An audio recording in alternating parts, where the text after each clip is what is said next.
You and I are jumping into a world on the brink of death, where everyone is shipped to other dimensions for energy, including our hero's parents. Eventually, it is finally his turn. But he does not become some legendary hero. Instead, he is tossed into a bizarre block-based world as the lowly apostle of a forgotten goddess of abundance. His legendary weapon? A sickle. His divine goddess? A ginger root. Plus, his only allies are useless baby animals. But block by block, he is grinding to turn this weak role into something truly unstoppable. It is all a desperate climb to reach the one place that matters. Meanwhile, hunters were trekking through a forest where prehistoric dinosaurs roamed free. Suddenly, a massive creature's head loomed over a man, lunging for the kill. He dodged the snap and surged with mana. With a violent swing, he struck the beast, hacking through its limbs with cold precision. As he sheathed his blade, the monster's body detonated. Then, a voice boomed, "Transfer to other worlds. This is the future. Apply right now." Our main character watched the ad with pure admiration until a hand suddenly clamped onto his shoulder. The old man barked, "Hey, why are you slacking off instead of working?" Terror-stricken, he turned and bowed while the old man complained that today's youth are just useless. They have always got their heads in the clouds. Oh, Changu begged for forgiveness, but the old man just ordered him to go clear out the vines. He stammered a response. This was a total nightmare. Getting chewed out on his very first day? Just his luck. The old man hovered behind him, whining that back in his day, they did not need everything explained. They just did it right the first time. Changu panicked he could not afford to get fired again. Now pay attention, this is where he shows his worth. He swings his blade, shredding vines so fast the old man stops mid-sentence in total shock. The main character blurred through the thicket, while the old boss just stood there, silently watching the show. He eventually piled the bags by the road, leaving the old man impressed. Finding a kid with this kind of work ethic was rare. He told Changu to dump the bags and head home early. He threw the heavy bag over his shoulder, thinking sadly about the transfer program. Maybe for a guy like him, it really was just a pipe dream. The Earth was basically dead. Its life energy had withered away, exactly like an online game that is finally shutting down its servers. That is when an unknown higher power offered a way out. He needed humans to transfer into other worlds. These heroes, the transferred, ventured into the unknown just to keep our planet's pulse beating. Their mission was to bring life force back to Earth. Looking at his old sickle, Changu wondered if he could ever become one of them. Later, as he walked down the dark street, he just hoped someone would actually call him for a job tomorrow. He reached the Transfer Reunification Center, noticing the massive crowd gathered outside. There are so many desperate people here today. He squeezed his way inside, excusing himself. It was finally his turn at the counter. The clerk at the desk confirmed his name, Mr. O. Changu. Our hero nodded, desperate to know if there was any news about the investigation into his missing family. You and I both know where this is going. The clerk checked his screen and saw his balance was way too low. He had already paid 4.5 million won for the search. But it was not enough. The man sighed. Look, kid, nobody works for free in this place. He shooed him away, telling him to come back only when he had the cash. Changu desperately pleaded, Wait, please, can you share even a little bit of information with me? Just tell me which world they were sent to. But the man just shoved him aside and told him to get lost. Next, you think you are the only one suffering? Rejection stinging, Changu trudged back out and began the long climb home. He stepped inside his apartment and called out, I am home. He walked past the trash on the floor, remembering his childhood when his father was an elite high-level returnee. But when things on Earth went south, his dad was drafted and sent to another world once more. He never came back. Changu closed his eyes, picturing the days they spent playing football together on the field. Then, in a blink, his father vanished. His mother held his hand tightly, promising they would find him and be back soon with Grandma. She told him to be brave and sleep a few nights alone. Just wait a little while, she said. And just like that, he was truly alone. Now, Changu sat on his floor, lost in the shadows of his past. Those memories are so faded now he can barely even picture their faces. Suddenly, a blinding glow hit the window, forcing him to look out. His eyes went wide as a massive pillar of light came crashing down from the sky. The violent shockwave hurled him across the room, slamming his head against the wall. At that exact moment, a clock flew off the mount, hitting him and knocking him out cold. Eventually, he groaned and sat up, clutching his throbbing head. What on earth just happened? He checked his phone and saw his screen blowing up with alerts. Someone had returned. Emergency alerts claimed the shockwave from a top hunter's return caused massive gales. Breaking news, is the returning S-Class hunter actually resigning? He screamed, Resign? Trust me, everything is about to change. All right, you and I are about to dive into a story where a failed hero just lost everything, his team, his dignity, and his god. Returning alone was his only choice. Now he has lost his powers and the right to jump between worlds. The man starts his final address. He explains that after long talks, he has to resign. He begs everyone to stay strong and keep protecting their land. Changu reads the news in disbelief. First, the mission is a total bust, and now the guy is just quitting. This has to be a joke. Just then, he hears a sudden knock and heads toward the door to see who it is. He wasn't expecting anyone at this hour. He pulls open the door and finds a rabbit standing there, asking for Mr. Changu. Our main character looks around, convinced this is some kind of weird hidden camera prank. The rabbit keeps repeating his name. Changu finally looks down, realizes the animal is talking, and lets out a massive scream. He hits the floor in shock while the rabbit confirms his identity. He can't believe his eyes, a talking rabbit. The rabbit tells him to relax. He has some incredibly exciting news to share with him right now. He flashes a grin and congratulates him on finally being selected for transference. Trust me, Changu is beyond confused. But the rabbit insists that he really is the chosen one. He hands over a business card for the Transfer Support Center and says if he's still feeling doubtful, he could always be transferred to a completely different location. A bit later, they're walking down the street when the rabbit asks if he has any special skills. Changu is confused. The rabbit explains that most people usually have at least one talent to offer. He reminds the rabbit that he wasn't even approved for transference during his initial application process. The best he can do is garden and prune trees. He doesn't have anything that counts as a special skill. The rabbit looks shocked, but quickly tells him it's fine. Everything happens for a reason, even if it feels weird. His status as a chosen one won't change, so there's really nothing to worry about in the long run. Changu thanks him, still unable to believe he finally made it to the center of the transference. This is the big break he's been waiting for. The rabbit suggests heading inside to talk. Changu looks up at a massive, towering door in total awe. He grabs the handle, ready to see what's behind the transference. He pulls with all his might, but nothing happens. Now, here's where it gets funny, pay attention. The rabbit asks why he's trying to move the wall. He points out the actual entrance. Changu stares at the rabbit's back, wondering if he's being serious. It's a tiny door. Changu screams, asking how a human is supposed to fit through something that small. The rabbit just shrugs and says he doesn't see any problem with the size. Changu calls it quits, but the rabbit asks if he's really okay with walking away from this chance. He reminds him that he failed every other test. Does he really think an opportunity like this will come again? He tells him not to be offended. He's just repeating what Changu said about himself earlier. Either way, the rabbit acts sad that he's leaving after overcoming so many obstacles to get chosen. A moment later, Changu is already stuck crawling through a cramped little passage behind the bunny, wondering what on earth he's even doing with his life. The rabbit peeks back and tells him to move it. Changu is crawling as fast as he can. He finally makes it to the end and enters a normal-sized room. It's way more ordinary than he imagined. The rabbit asks what he was expecting. He's already found the perfect world for someone like Changu. He's surprised. Are there actually different worlds suited for different types of people? The rabbit shouts that this world is called the block-type territory capture. He holds up a tablet, announcing a grand summoning event for that specific world. Changu repeats the weird name. The rabbit asks if he's familiar with it. Changu admits he's never heard of it. He asks if it's some kind of shady place. The rabbit turns away in total annoyance. He wonders why the guy acted like he already knew it. He just laughs, explaining that this world is actually the most popular spot right now. This world has a unique perk, the protection of a god. Changu remembers the hero who returned also served one. The rabbit winks and promises that this world has zero connection to the recent hero's failure. Changu isn't convinced. He wants to know exactly what kind of god they're talking about. The rabbit explains that usually the god is assigned completely at random. But if he signs up right now, he'll get a special chance to pick one himself. Glowing cards appear everywhere. So, what do you and I think? Is he ready to make his choice? Alright, stick with me. Our hero faces a choice that changes everything, but he has no idea which option is actually good. The rabbit chirps that this is a once-in-a-lifetime shot, Chang-Su. A rare chance to actually choose his own destiny. He gets it. The rabbit is right. If he walks away now, a golden opportunity like this might never come around again. Why hesitate like a fool? He reaches out, grabs a card, and declares he is taking the plunge. The rabbit watches closely as the main character peeks with one eye, then screams in terror. A literal undead monster manifests right in his face. What on earth is this? The card reads, God of Negation, 44%. The rabbit just shrugs, calling it special effects. Why is he such a scaredy cat? Changsu asks what kind of god uses a horror show as an intro. Even the name God of Negation sounds totally sketchy. It sounds gross, and that percentage is mid at best. He asks if there is any way to redraw. Surprisingly, the rabbit says yes.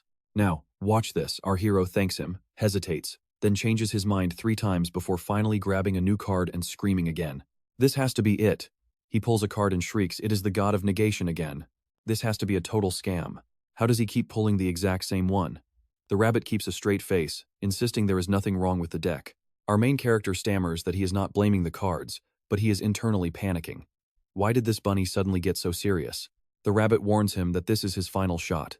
He needs to choose carefully this time. With a trembling hand, he reaches for the deck. He doesn't care who he gets, as long as it isn't that god of negation again. He is literally begging for a miracle. Suddenly, beautiful flower petals drift into view, and he shouts out in relief. He checks the card, expecting something epic, but the visual effects are honestly kind of weak. Yet, against some incredibly low odds, the card reveals the goddess of abundance. It is a drop rate of less than 1%.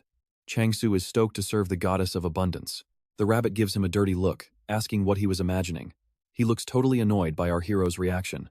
The rabbit smirks and offers another redraw, but the main character is confused. Didn't he just say the last one was final? He asks what happens if he sticks with this one. The rabbit tells him he would have to ship out immediately. You mean right now? The rabbit asks why he would wait. This is his big ticket to be transported to another world and back. Imagine the fame, Changu. People will worship you. They might even hail you as their grand savior. Just think about it. A brand new life, completely different from his boring old one, is waiting. He realizes the rabbit is actually right. You and I both know if he stays here, he will just be running in place forever. He makes his final decision. The system window chimes with a congratulations. He is now the official servant of the goddess of abundance. The reveal is starting. Welcome, promising traveler. He catches a glimpse of the goddess's silhouette and wonders if that was really her just now. With a goddess like that on his side, he feels like he can do anything. He asks where his destination is. Excellent choice. The rabbit cheers. Now, let's get this show on the road. A portal swirls to life, and the rabbit starts shoving him inside. Changu screams for him to wait, but the bunny just asks what's wrong. Are we really going in there? It looks super dangerous. The rabbit just sighs in total irritation. Since when are portals supposed to be friendly? The rabbit tells him to look closer and appreciate how wonderful it is. All he sees is a terrifying, bottomless black hole. But he refuses to back down. He's going to show the world his true potential. The rabbit literally kicks him, and our hero goes flying into the portal, screaming about how much he hates that bunny. The rabbit says he will be waiting impatiently for his return. Then, a mysterious voice rings out, asking why he did it. The rabbit says he knows exactly why. The voice warns that direct intervention is forbidden, and they cannot afford to lose him.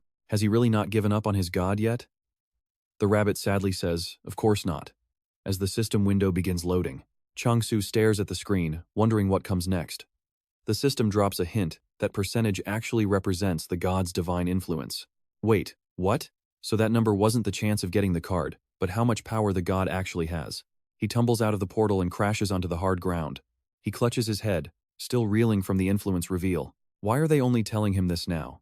He looks around at the absolute ruins of the world and just starts laughing. What a nightmare. He is totally doomed. This is supposed to be a world under the protection of the goddess of abundance? Where is all the abundance he was promised? This place is literally just a massive, abandoned wasteland.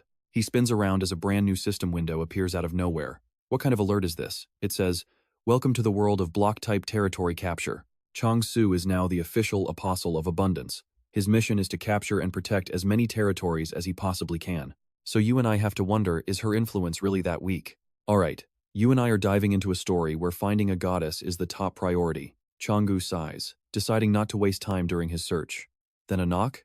Is she here? He looks down and finds a sickle. Why a sickle though? Did some random farmer just drop it and leave it behind? He knows how to use the tool, thank God. But suddenly, a chill runs down his spine. Someone is watching him. Is it a monster? A total nightmare. He has not even met the goddess yet, and he is already face to face with a beast. He refuses to die like this. If he has to go out, he will at least try to scare it off with this sickle. Changu whips around, swinging the blade with everything he has only to hear a tiny squeak. It is just a little hamster, squealing in terror. Wait, a hamster? The main character crouches down, wondering if this tiny furball could even be considered a monster. It does not look hostile at all. As it squeaks, Changu wonders if he would actually get a reward for capturing a monster this small. The hamster panics, waving its tiny paws around as it squeaks in pure desperation. Changu stands back up. Well, as long as they do not start hunting in packs, everything should be just fine. The hamster scurries off, and Changu thinks it is running away. But then, it turns back and waves a paw, leaving him totally confused. Is it asking him to follow? He wonders if it wants him to come along for the ride. The hamster dashes off happily. He is so small, yet he is incredibly fast. After a long walk, the creature squeaks again, and a tired Changu asks, "What's wrong now?" "Water." He finds a spring and fills his bottle. Watch closely, this discovery is about to be a total lifesaver. He chugs the water and sighs in relief. He feels like a brand new man. The hamster just squeaks back in approval. Changu asks the little guy if he actually lives here. This place definitely does not seem safe for a tiny hamster. Maybe he knows where the goddess of abundance is hiding? The hamster just tilts its head and starts casually licking its paws. What did he expect? Zero helpful feedback from the little guy. The hamster squeaks and points toward the trees. Does he want to lead the way again? Fine, let's see where this guide takes him this time. They eventually reach a massive tree. Changu looks up and realizes this thing is absolutely enormous. But it looks dried out, just like the trees back on the surface. Suddenly, crunch. He looks down and sees he stepped on a root. Wait, is this ginseng? What is it doing here? The hamster sees the root and squeals in terror, rushing over to the shriveled ginseng. Changu apologizes, wondering if it is the hamster's pet. Then, a system window pops up. He has found the god of this territory. What kind of nonsense is this? If he found the goddess, where is she? Suddenly, the hamster bites his pants and starts squealing. What does he want now? Changu picks him up and explains that he is busy. No time for games. They can play later. But the hamster just points frantically toward the side and squeals at the top of its lungs. The hamster acts out a painful scene with its paws. Could this twisted, dried-up piece of ginseng really be the god he was looking for? He shakes his head in fear. No way. The goddess of abundance is supposed to be legendary, not a shriveled vegetable. He refuses to believe this dried-up root is her. But then, he notices a strange green glow coming from it. You and I both know this has to be a joke. It is clearly just ordinary ginseng. The goddess he saw was definitely not a plant. The hamster pulls out a magnifying glass. The system warns that the actual image may differ from the final product. What? No! Changu falls to his knees in front of the root, clutching his head in absolute disbelief. He realizes now that the territory percentages were all an omen he completely ignored. Every time he drew that same card, the percentage went up. He just thought it was some kind of glitch in the system. But it turns out it was actually tracking his growing influence over this strange new land. Who would have guessed that card was actually good? Is it possible the goddess shriveled up because his influence is still way too low? The system reports that his influence over the goddess is currently much less than 1%. So, why won't she wake up? The hamster squeals with tears in its eyes, making Changu freak out in panic. He did not kill her by stepping on her, right? He opens his water bottle and decides to give her a drink. Maybe she is just dying of thirst? He pours the water onto the root, and it immediately starts looking better. It worked. Changu decides to pour even more. The hamster watches in fear while the goddess thinks, wow, this rain is so refreshing. How long has it been since she felt water? It feels amazing. But wait, there is suddenly way too much of it. Stop, she is going to drown at this rate. Suddenly, she snaps her eyes open, and Changu shouts with pure joy. She is awake! The hamster squeaks happily as Changu realizes he is now the apostle of abundance. He stares at his main deity and wonders why she can't even move. Trust me, you and I need to see what happens next. Alright. You and I are about to see if our main character can survive this bizarre system together. He wonders if skills are part of this world too. Blessing of abundance? It has no description, but he figures it must help improve his harvest. What's this? The system mentions decapitation and abundance. Chongsu asks what it really means. Decapitation? He thinks it's about cutting off heads to live a rich life and taking down the upper class. What does abundance mean here? The goddess wouldn't give him such a violent skill, right? He turns to the goddess and asks if this decapitation skill is really what he thinks it is. She just runs her hand across her own neck. Changsu asks fearfully if she really wants him to kill. The goddess just folds her arms.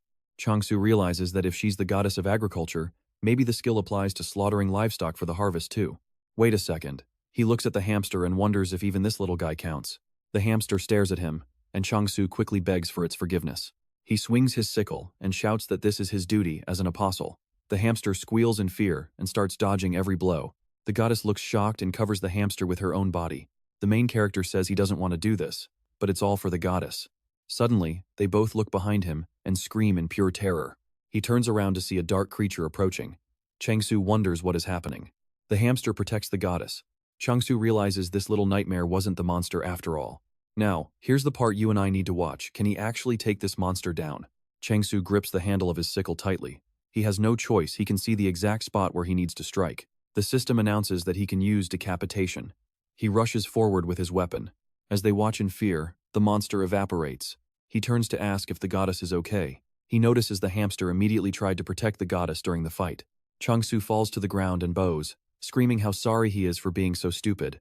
The hamster looks at him, and Changsu begs for forgiveness. It just gives him a thumbs up. Changsu thanks him and calls him Hamdal. He tells the hamster he just came up with that name for him to keep things simple. He thinks he needs a proper name for the little guy since they're going to be partners now. Hamdall looks at him affectionately. Behind them, the system announces that the head is being automatically transferred thanks to the skill. He just hunted an immortal demon from the unknown. As it dissolves, Changu smiles slightly. An immortal demon? That is an incredibly creepy name, especially considering how complex and strange that monster was. The system window states that the offering now belongs to the goddess. He turns in surprise. The goddess looks smoother, or maybe just more radiant now. If he keeps this up, she'll regain her full form. He promises to go hunting again. Hamdall runs after him with a happy squeal. Before long, they reach a gloomy forest where more immortal demons are waiting. The system gives him a hint about points with an indefinite purpose. They're used for system actions and can't be traded. Changu asks when he gets them. Let's pause for a second. This seems useful, but first, he has to kill those creatures. He's really glad he has this skill now. It is powerful, easy to use, and honestly, those monsters are just way too slow. The system reports that his decapitation skill is now active.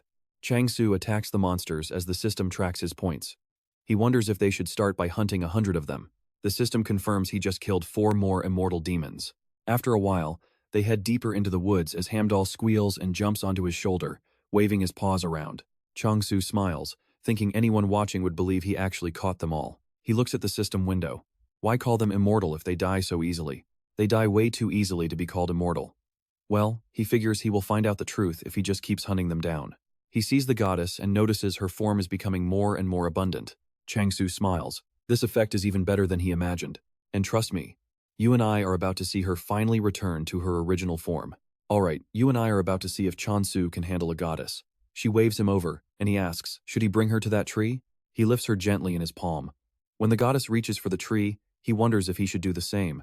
Changu touches the bark, and suddenly, the system alerts him. He just unlocked a new skill, the Blessing of Abundance. Skills cost points, but he does not hesitate. As he activates it, the tree erupts in a blinding light, leaving Hamdall and the goddess speechless. Changu knows the deal. Those points he ground from hunting monsters, he is dumping every last one in. Instantly, the withered branches burst with green leaves and heavy, ripe fruit. Done. Is this an apple? He picks one, realizing he has never seen fruit this massive back on Earth. Wait, were apples always this heavy? Before taking a bite, he kneels and respectfully dedicates the very first harvest to the goddess. She shyly hugs the giant fruit. Changu just hopes she can return to her true form soon. Still, her current look is pretty cute in its own way. But as the apple starts drying out, his eyes widen in total shock. How on earth could she eat something like that? He definitely does not want to incur her wrath. He climbs up to harvest more, eventually coming down to share some food with Hamdall too. Now pay attention here. This goddess grants decapitation skills, so he is keeping his guard way up. He takes a huge bite, trying to stay alert. But man, these apples are actually incredible. This is simply delicious. He is literally crying from the taste while the goddess watches him from the shadows. What is this guy? He cleared the monsters in a day and revived this massive tree in seconds. Where did a monster of a child like him come from? The Abundance faction used to be famous for high-quality food, not fighting. But when the Denial faction started consuming everyone else, they had to run for their lives. To survive, they stopped trading and tried hunting monsters instead. But their skills sucked for combat. Out of desperation, they changed their harvesting skill into something called decapitation. Even that could not save Abundance from falling. See, decapitation is not for actual killing. It was just a modified skill meant to collect the heads of monsters and animals that were already dead.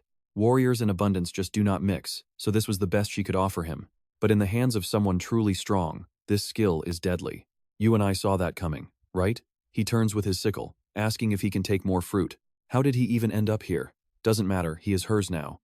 Changu climbs up and calls out to the goddess. She hugs his leg tight, thinking she will never give him up to anyone else. Changu is terrified she might actually suck him dry. A bit later, he heads toward the ruins with a heavy bag of apples on his back. The goddess is already out cold.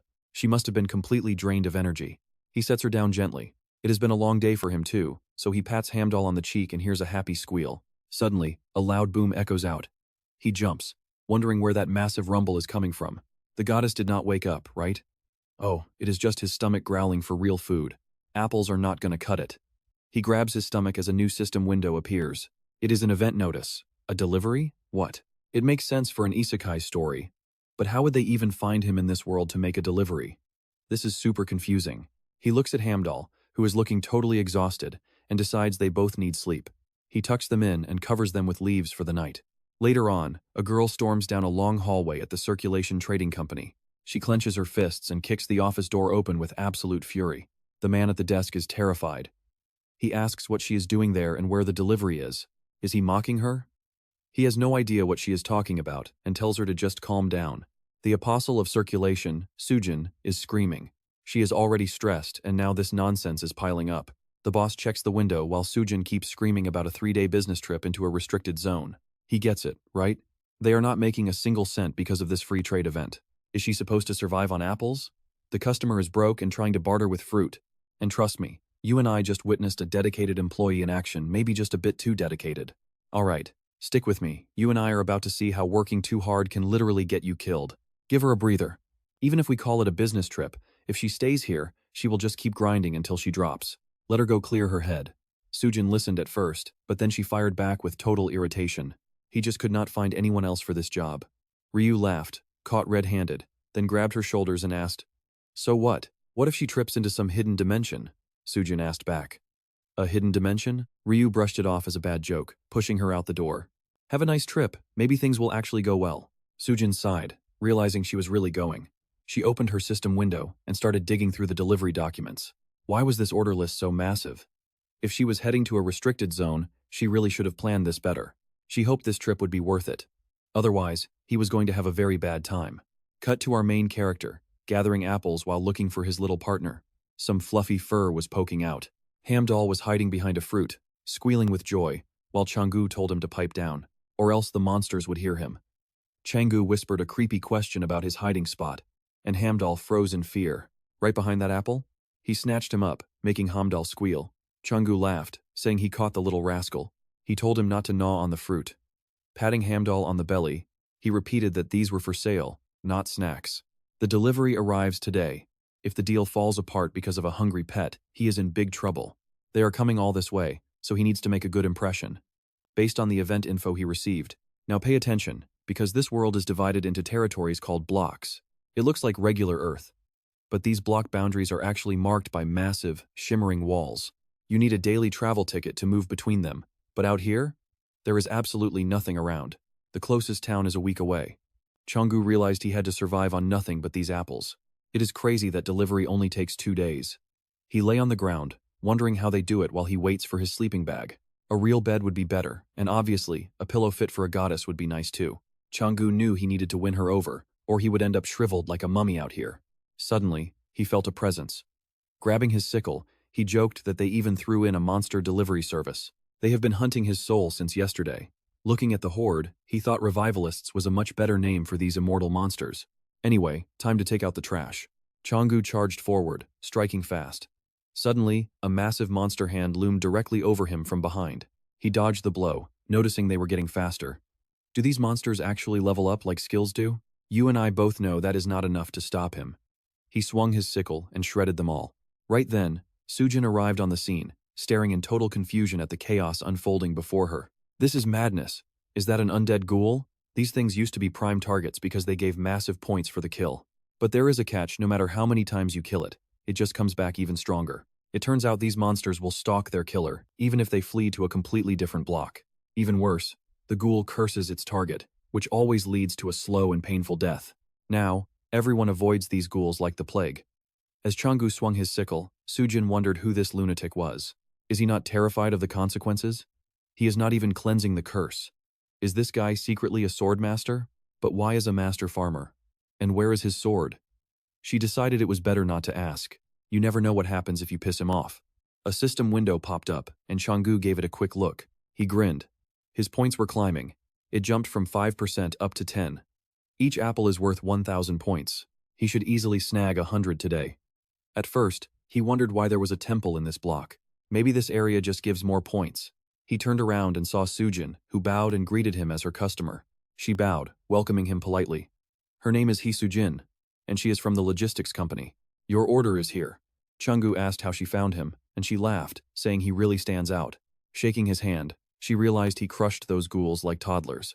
She absolutely cannot let her guard down around him. And that is where we leave it with her, wondering what that fluffy marshmallow pet is. Trust me, it only gets weirder. Alright.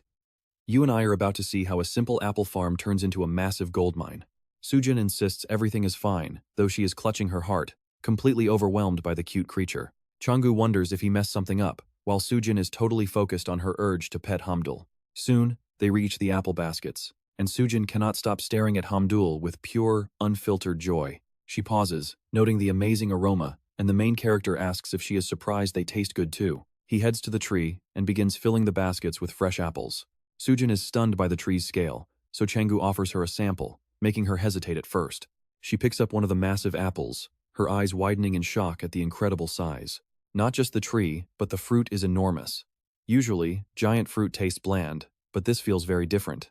Now pay attention, because one bite of this fruit changes everything for our main character. The balance of sweet and sour is flawless. She estimates this single apple is worth at least 50,000 gold, minimum. With the right marketing, Sujin believes they could fetch a staggering 100,000 gold pieces for just one. Changu's client only asked for 2,000 gold? The main character confirms that was indeed the original price they settled on. That is an absolute steal. Changu asks if she thinks he is joking about how cheap they are in shops. Sujin holds up 2 fingers, and the main character mistakenly guesses she means 200 gold is high. No, she means 20,000 gold. The main character nearly chokes, repeating that insane number. Hamdul squeals in excitement. Sujin suggests even 30,000 gold if they sell to high-end supermarkets later. Changu is floored. They are just apples, yet she is already talking about massive retail chains. Sujin knows she could lie, but she wants to keep this powerful client. After all, life is short. She explains these are not normal fruit. Even after traveling the world, she has never tasted anything this perfect before. In her expert opinion, the value here far exceeds most luxury specialty goods on the market. She suggests they set the baseline at 20,000 gold per apple for their upcoming business deal. Pulling a contract from her bag, Sujin asks to make their partnership official with a proper legal document. The main character just smiles and takes the pen, agreeing to the terms without any hesitation. Later, Sujin worries he made a mistake, as they would have profited much more with a different percentage cut. He tells her he prefers building a long-term relationship with someone honest and reliable. You saw that too, right? He is playing the long game by rewarding her for being honest. She thanks him for the trust and prepares to hand over his massive order of supplies. She has everything ready: seeds, food, kitchen gear, and even some rare familiar eggs for him. It is a bonus gift for their deal. Since he already has a familiar, he knows the drill already.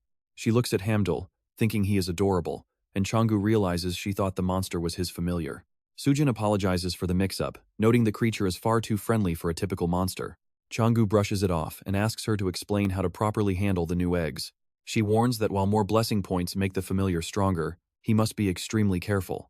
Overloading the egg will destroy it. He has to stop the moment it begins to shake violently. He promises not to overdo it. Sujin then asks about the specific volume and timing of his next big harvest. Changu calculates his farm's growth, keeping in mind his other crops and future plans. He tells her he can deliver about 50 of these premium apples every single day. They finalize the supply schedule and quantities, officially sealing their very first high-stakes business deal. Afterward, the main character tells the goddess she can stop hiding now, glad he kept her safe. Sujin seems trustworthy, but in this world, it is always better to be cautious with strangers. He gazes at his farm, amazed that selling apples made him rich. He gives all the credit to the goddess. She hugs the eggs in the nest while Changu realizes he needs way more points for the blessing. He needs to find new targets to hunt, since his local area is completely cleared out. As the system window pops up, you and I can see his incredible journey is only just beginning. Wild, right? Stick with me, we are about to see if our hero can actually handle the road ahead. He is actually looking forward to the challenge. After a moment, Ryu asks, is he an apostle or a believer? This guy definitely looks like he belongs to the alchemist class. While stabbing an apple, Sujin explains he is a known Korean fighter from the war or cruelty class, though his true plans are still a total mystery. Ryu points out that since all apostles are Korean, there is no doubt the man growing these apples actually belongs to the martial class. Sujin lowers her head and responds quietly. He took down a ghoul with just a rusty sickle, and he always goes for the head. Ryu tastes the apple, guessing the man is training to be a swordmaster through harsh limits, meaning it is safer to hide him than protect him. Sujin agrees. Ryu then suggests she should try selling these high-quality apples to the local supermarket. They would be a massive hit. Sujin grabs his hand suddenly, and Ryu tells her to let go immediately. Sujin complains that he ate every single one himself, but Ryu just yells back that he is the eldest. Sujin snaps back that they were her apples anyway. Later, Changu sits by the eggs and starts channeling his energy. He wonders what will hatch. Will it be a cute little creature, or something that actually works hard? He is fine with either. Suddenly, the shell starts cracking, and Changu shouts excitedly that it is finally hatching. Now pay attention here. Changu thinks he is getting an SSS-ranked familiar, but the reality? Absolutely insane. The shell flies off and a tiny chick appears. Changu turns pale, realizing his legendary familiar is a baby chicken. He spent 120,000 points on this. It is a big chick, sure, but in the end it is just a chicken, right? He was hoping for a powerful ally. He figures his only option now is to raise it and eat it later. The chick bows, making Changu tear up over his 12,000 points. He has not even eaten chicken in ages. He tells himself not to get attached and gives the bird the first name he thinks of, Ari. Ari points his wing at the second egg as it starts shaking and squeaking. Another creature is about to arrive. A bright light flashes, and Changu prays that this time, he will finally get a familiar that can actually work. Instead, a little piglet pops out and grunts. Changu turns gloomy and decides to name the little guy Doji. Why is he only getting livestock? Calling these two service animals just feels wrong on every single level. You and I saw that coming, right? Well, think again, because these animals are about to reveal their true divine identities. The goddess of abundance appears, apologizing for being unable to protect her vessels for all these years. Ari tells her not to apologize, saying they should be the ones asking for forgiveness for failing to serve her. Doji vows they will do whatever it takes to help the goddess regain her beautiful and true divine form. She is grateful, but warns them to be careful of her apostle, Changu, since he has no idea who they are. If he thinks they are useless, he might just sell them or, even worse, turn them into dinner. They have to prove their worth before he loses patience. Doji trembles, asking if their master is really that dangerous. Ari smirks, calling the apostle a weakling, but suggests they keep a close eye on him for the time being. Later, Changu wakes up and heads to work, greeting the two animals as another long day begins. He rushes into battle, tearing through monsters with insane speed. Ari and Doji watch the carnage from the sidelines. Their eyes go wide with shock. Ari screams, terrified by the way Changu is ruthlessly decapitating every monster in sight. Changu swings his sickle, cutting down even more enemies. Ari realizes something dark about the man they are serving. He is certain the apostle was licking his lips while looking at them. Doji is terrified, but Ari confirms it is true. He is definitely planning to eat them. The system confirms 202 unknown demons have been successfully hunted. Changu wipes his brow, glad to be done. He hears a noise, looks over, and sees the animals nearby. He wonders when they showed up. Ari puts on a fake smile and squeaks, acting like a devoted, hard-working familiar. Ari hits Doji, telling him to smile for the apostle. Changu just grins and thanks them for being so wonderful. A bit later, he slices an apple and asks the little guys if they want a piece of fruit. Doji shouts for some, but Ari tells him to play it cool so they do not look like greedy gluttons. Changu tells them to eat up and grow big. Doji loves the taste, completely unaware of the danger he is in. You and I just witnessed a nightmare. Being a tasty-looking pig is a very dangerous game. Alright, stick with me. You and I are about to witness how a simple apple can turn into an absolute global phenomenon starting right now. Ari thinks to herself. That aroma. He must have spent at least 500 points. Is he totally insane? Usually, an apostle takes a whole day to earn that much. He turns away, certain Ari will not fall for it. Maybe the beans will suit his taste? Ari's eyes widen in fear before he begins to shake with desire, thinking he is not a pig. He will never become fried chicken. It seems Ari is actually quite a picky eater compared to the gluttonous Doji. Time for a 3-minute farming lesson from Changu. Let Doji plow the field while Ari plants the black beans in the soil. Now, cover those beans with dirt and water. Then, just apply the blessing of abundance. Is it not simple? Their goddess is the best. The main character is impressed, but suddenly, he feels eyes on him. He twirls a bean as Ari watches every single move. He wonders if chickens just like shiny things. But Changu stops him, saying the first harvest must be given to the goddess. The goddess smiles and suddenly collapses to the ground. The main character watches her, feeling a wave of genuine dread. He will never get used to her savage way of eating. Now, it is finally time to plant the regular and sweet potatoes. Doji munches on the soil, calling it delicious. The main character is not surprised by that glutton, but he thought Ari was pickier. After eating their fill, they all just collapse onto the ground, completely satisfied with the farming and the meal. Ari admits his appetite finally got the better of him. He cries out, but Changu just smiles, glad to see that they are both eating well. Soon, he will have another harvest ready. Meanwhile, the apples are finally going on sale at the supermarket starting today. Pay attention here, because this is where the business side of things gets absolutely wild. Ryu is finishing the setup. Only the apples are left to stock. Ryu is shocked to see such a massive crowd already gathering near the counter. But as expected, nobody is actually buying. The apples sit there, gold-coated and decorated with fancy bird feathers. This is the Imperial Apple, priced at a massive 200,000 gold. Ryu gave it a flashy name and made the packaging look as provocative and expensive as possible to justify the price. Still, the price tag scares everyone away. Without a tasting, how can he let them know this product is worth the money? One single piece would change their minds instantly. Suddenly, he hears a voice thanking a customer for their huge purchase. His eyes go wide as he spins around. What on earth is happening over there at the sales counter? He rushes over to see what the fuss is about. The seller asks the senior salesman to come over and take a look.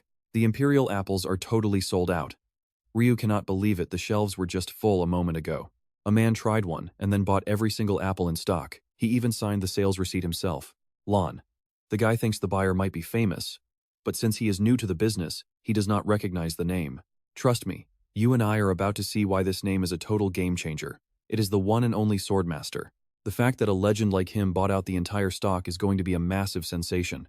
The entire shopping center erupts as people scream his name. Ryu sees the headlines, an unshakable symbol has made his choice. They are calling it the food Lohan ate to become a Swordmaster. Ryu grabs his head in frustration. How could they publish such a headline? He answers his phone, sounding completely irritated. Does eating an apple make you a Swordmaster? Of course not. That has absolutely nothing to do with those people. Another call comes in. He answers professionally, confirming he is Ryu from the Circulation Trading Company. A reservation for 100 boxes? Just like that, he realizes it is not that easy. It has been a week since our hero arrived. He is living a quiet, measured life. Seeing the food is ready, he decides it is time to get himself ready too. These vegetables are incredible. Honestly, they might even be just as delicious as the legendary apples were. He peels and cuts the potatoes before he starts cooking. Doji approaches him grunting, and the main character looks at his hungry face thoughtfully. Does he not realize I am not doing this for him? He literally just finished eating his meal. Doji gives him a pitiful look until Changu finally sits down and shares some food with the hungry creature. Sujin runs up happily, greeting Changu. She notices that he was finally able to awaken every single one of his familiars. Changu confirms the news. When he asks what brought her by, she says she has some good news he needs to hear. She warns him not to faint. His harvest sold for 200,000 gold each, and they are completely sold out. His eyes nearly pop out of his head. 200,000 gold each, and for 2 days in a row? You and I just witnessed the start of a legendary farming empire. Trust me, it only gets crazier from here. Alright. You and I are about to see how a simple apple can turn a man into a billionaire. With a 30% cut, he is pulling 60,000 gold per apple. 50 sales a day means 3 million in daily profit.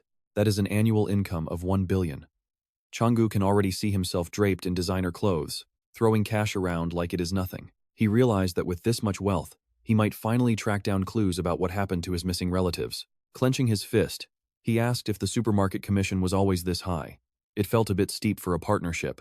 Since he is providing a bestseller, he plans to negotiate for a better deal. Not wanting to kill the vibe, Changu asked how long this apple craze would actually last. He kept thinking, right now they are selling out, but prices this high rarely stay that way forever. Sujin said she totally understood where he was coming from. But with 1 million potential buyers, selling 100 apples a day would take 27 years just to meet the initial demand. Plus, a loyal fan base would eventually form. Changu wondered if she was being a bit too optimistic about the total numbers. Sujin explained that by Earth standards it is a lot, but this market is as massive as the old country of China. No need to worry. So, could Changu consider increasing his production? Now check this out, Changu has another crop ready. He offers her a taste, promising it is as good as the apples. Sujin screamed. Could he really have grown something else this delicious? She grabbed his hand so hard he thought his blood had stopped flowing. He really did not want to lose any fingers today. After a moment, he served her the first dish, some freshly boiled potatoes. Sujin thanked him for the meal. She blew on the steaming potato and took her first bite. Immediately, she beamed, loving the sweetness.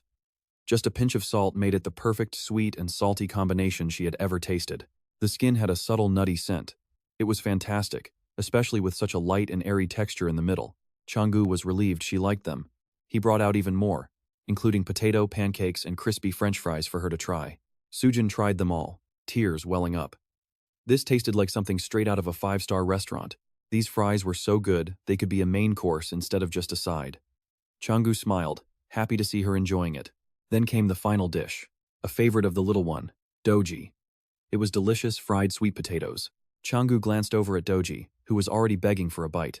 The little guy was screaming for food while Ari struggled to hold him back.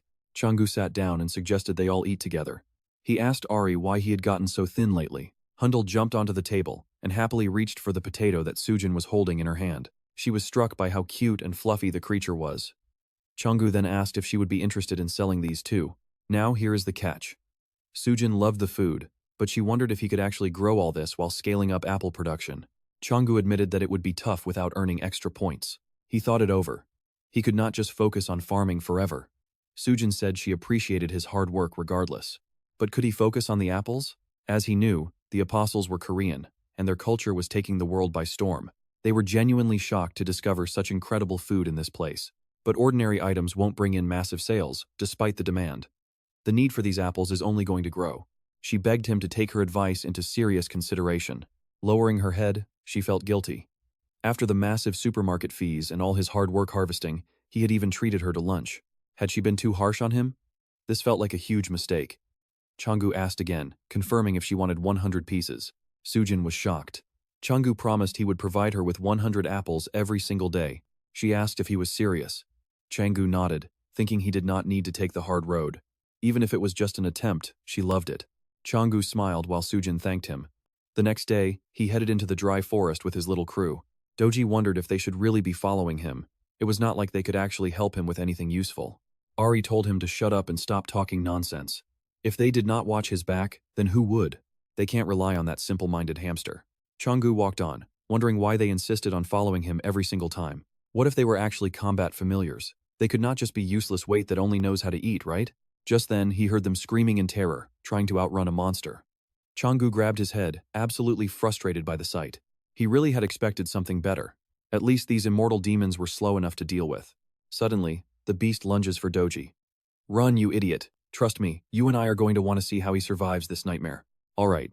You and I are about to see what happens when a farming skill turns into a weapon of mass destruction."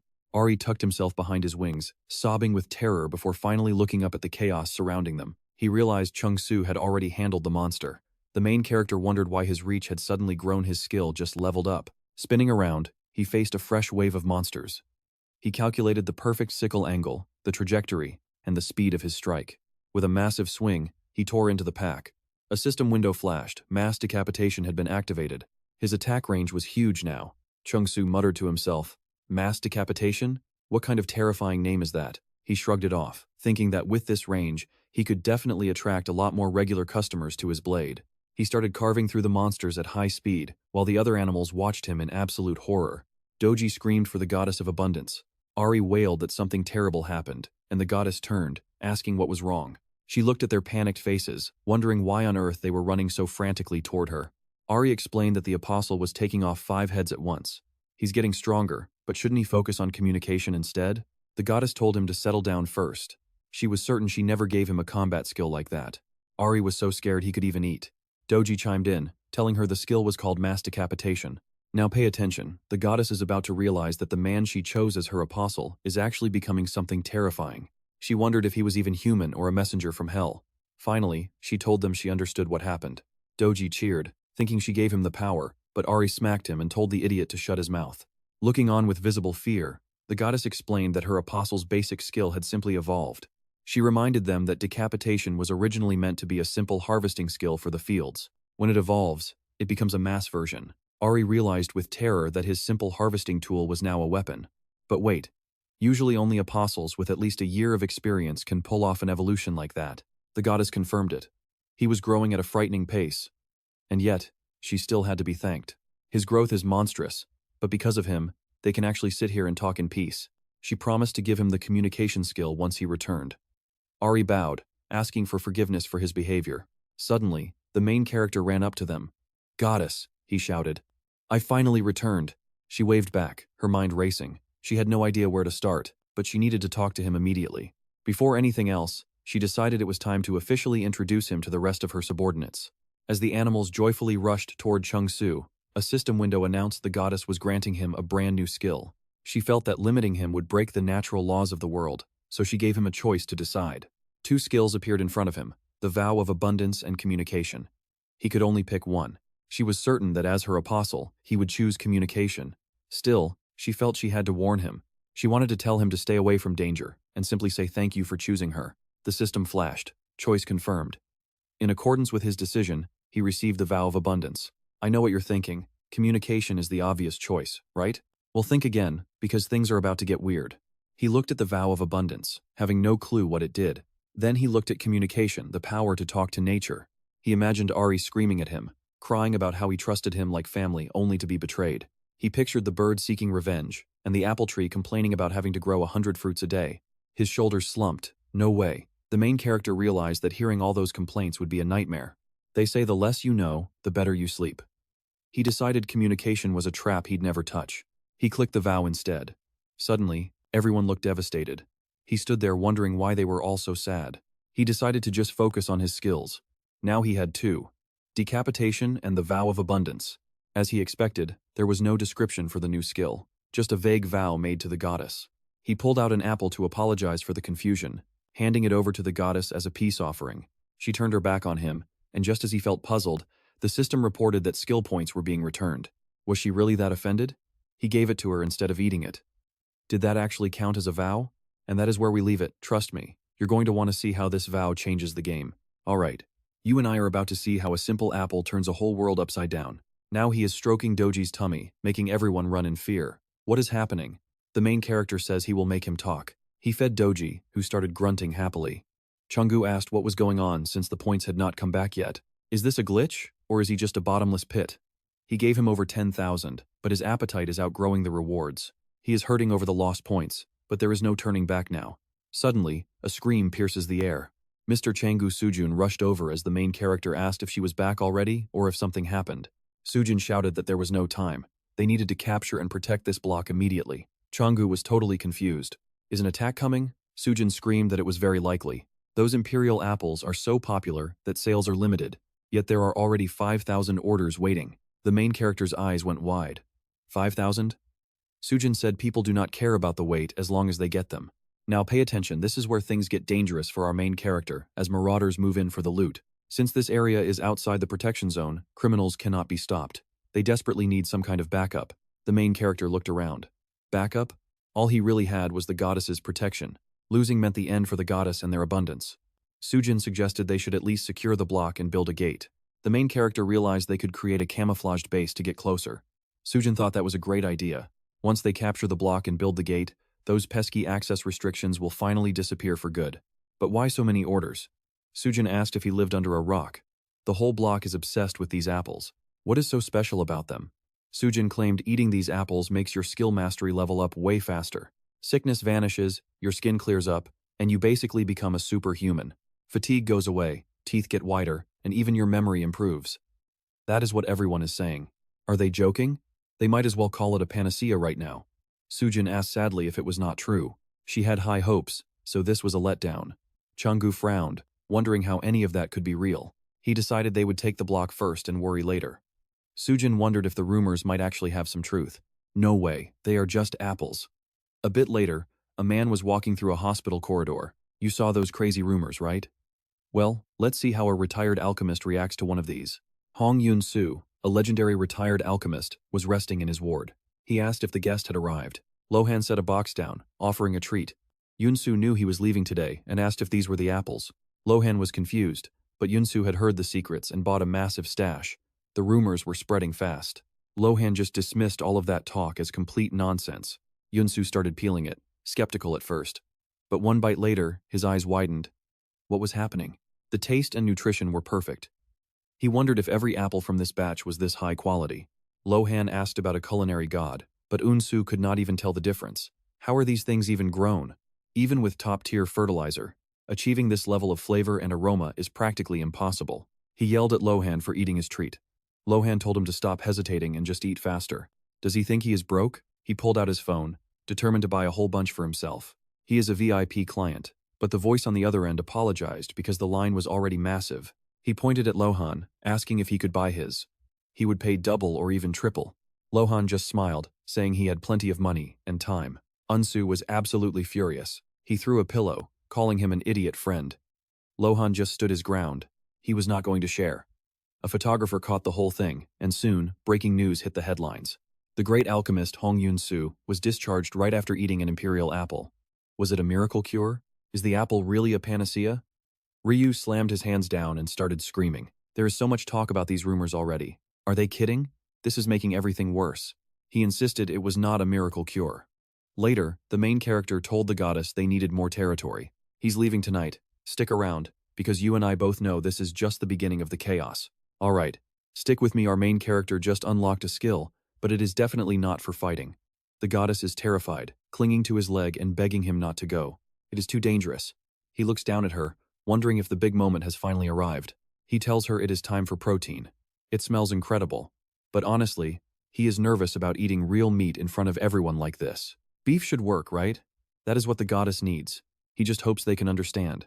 He finally finds it in the warehouse, the beef he ordered long ago. This is legendary, the kind of real meat people only hear stories about. Back on Earth, meat was all artificial. He had only seen the real thing in old photographs. Even those photos made his mouth water. Now, it is time to fire up the stove and start cooking. Zhang Yue notes, the aroma is next level. As Doji lets out a loud scream, our main character realizes he cannot share this just yet. This meal is strictly for the goddess. Ari shakes his head, watching him crave even more despite just eating. But what about the goddess? He wonders if there was not enough food, because she seems hungry for a taste. He needs a sample. It is almost ready, so he tells her to wait just a bit longer. Goddess first. Careful, it is hot.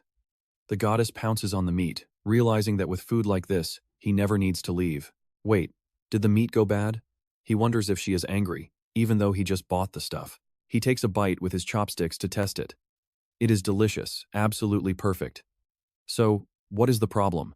Zhang Yue thinks it is a pity. Maybe she prefers apples? Is that why the goddess is hesitating to eat? It seems she hates the taste. She looks at him with teary eyes, begging him never to leave her side. She pleads for him to stay, terrified of being left alone. He sits down beside her and gives a gentle smile. He promises to go find even tastier meat for her. By 10 p.m. that night, while the animals sleep, the goddess sits alone, staring off into the distance. He looks around. This right here is the block boundary. It looks endless, but he knows better.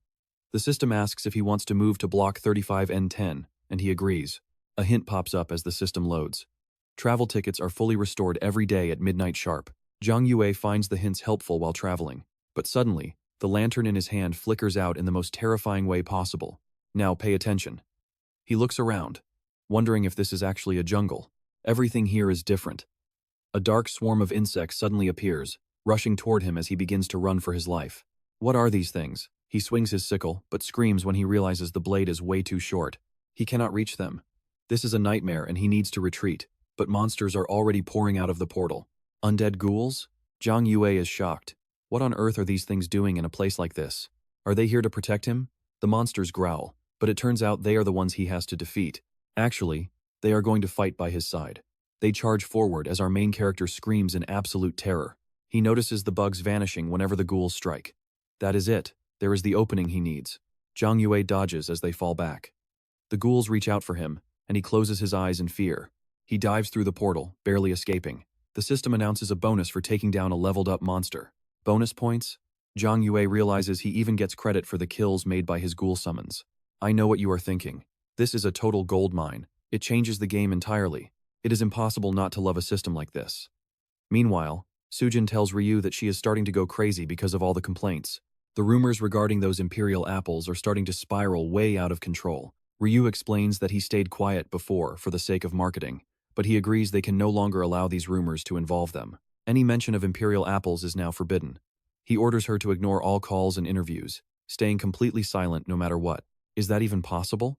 Sujin worries that it is going to cause absolute chaos. Ryu screams that even with a knife to her throat, she must stay silent until this is sorted out.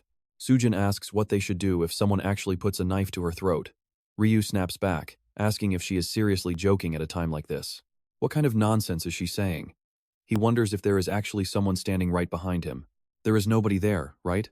Suddenly, a man appears behind him with a sword, claiming it is just a friendly greeting. Ryu turns around in shock. Is this the Swordmaster Lone? This greeting feels an awful lot like a threat. Trust me, you and I are about to see exactly why he came.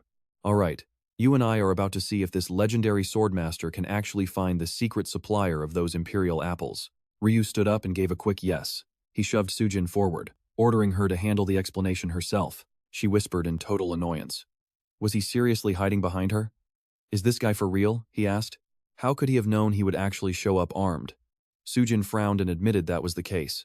They always say you cannot trust any senior. She figured if he met the director, he would already know. The company supposedly never sells customer data. She stopped mid-sentence, eyes wide, as Lohan confirmed, that is that.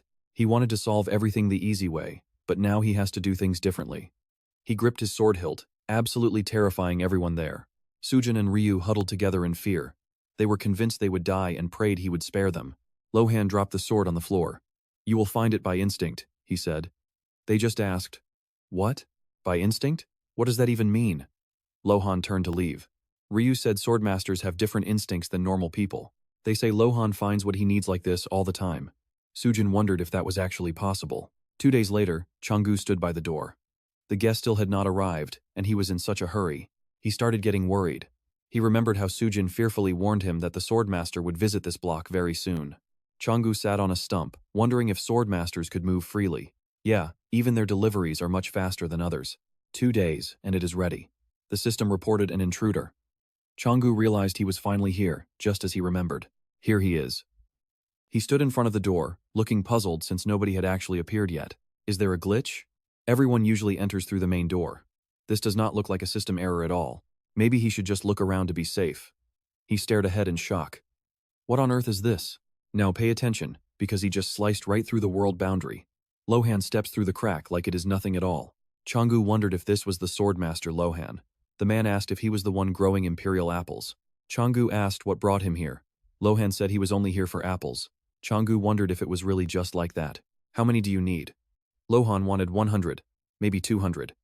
Changu shouted, "What? That is completely impossible. The maximum is 50, he said. Lohan simply understood. Changu thought he did not look upset. Maybe he just imagined it. How much is he paying? Lohan offered 20,000 gold each. Changu admitted he had 0 packaging ready. Lohan said that was no problem. Changu asked if that was store price. Lohan confirmed that he already knew. Maybe he should just sell all 100, even at a loss. He turned, and soon they reached the apple tree. Changu realized he showed 0 emotion. His face didn't change for even a single second. A swordmaster's true poker face. You and I see he is actually drooling with pure apple lust. Even though these apples are delicious, Changu asked if 50 would work. The blessing of abundance skill was finally activated. He released a burst of energy toward the tree. Suddenly, fresh fruit began appearing rapidly all over the branches. Changu told him to wait a moment while the harvest finished. Lohan gripped his sword and ordered him to move. Changu asked what he was doing. Lohan suddenly dashed forward and began swinging his blade with blinding speed. He chopped every apple off the branches, gathering them instantly. Changu stared in shock. This was some kind of cheat code. The system window flashed. 10 million gold had just been credited directly to his account. Lohan flashed his card and thanked him. He was leaving, but Changu reached out and asked him to wait up. He remembered how he dealt with those parasites in the previous zone by using his special repellent plants. They had no idea what waited for them in the next block. Lohan would be a massive help with that special free pass. 10 million gold hit the account. Changu asked if the swordmaster might be interested in some other crops too. He grew them himself and liked them. Lohan turned around and asked what exactly he was talking about. Changu mentioned some very tasty potatoes. Lohan said he was not interested. Changu then suggested sweet potatoes. Lohan said no again. Changu tried beans. Lohan turned around and said he was not interested and was leaving. Changu shouted that he could give him even more apples. He is strange, sure, but he did not seem like a bad guy.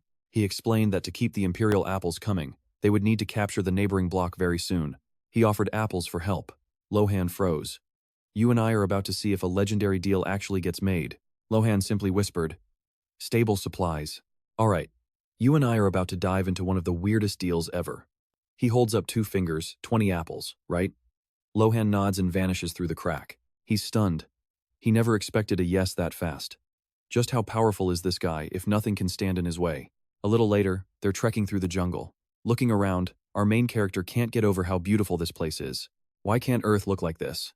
He splashes into the water, instantly wishing he'd worn his boots for this little hike. He asks if Lohan is okay but then screams in pure terror.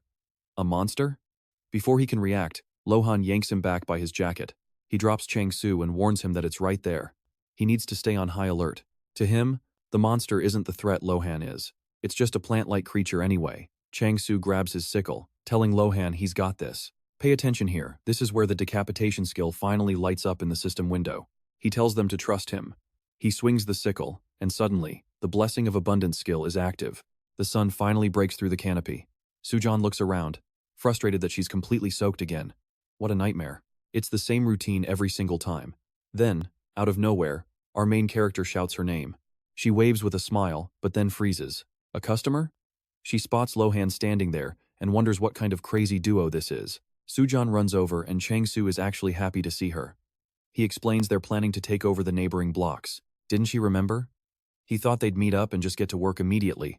Sujan starts yelling, clearly annoyed.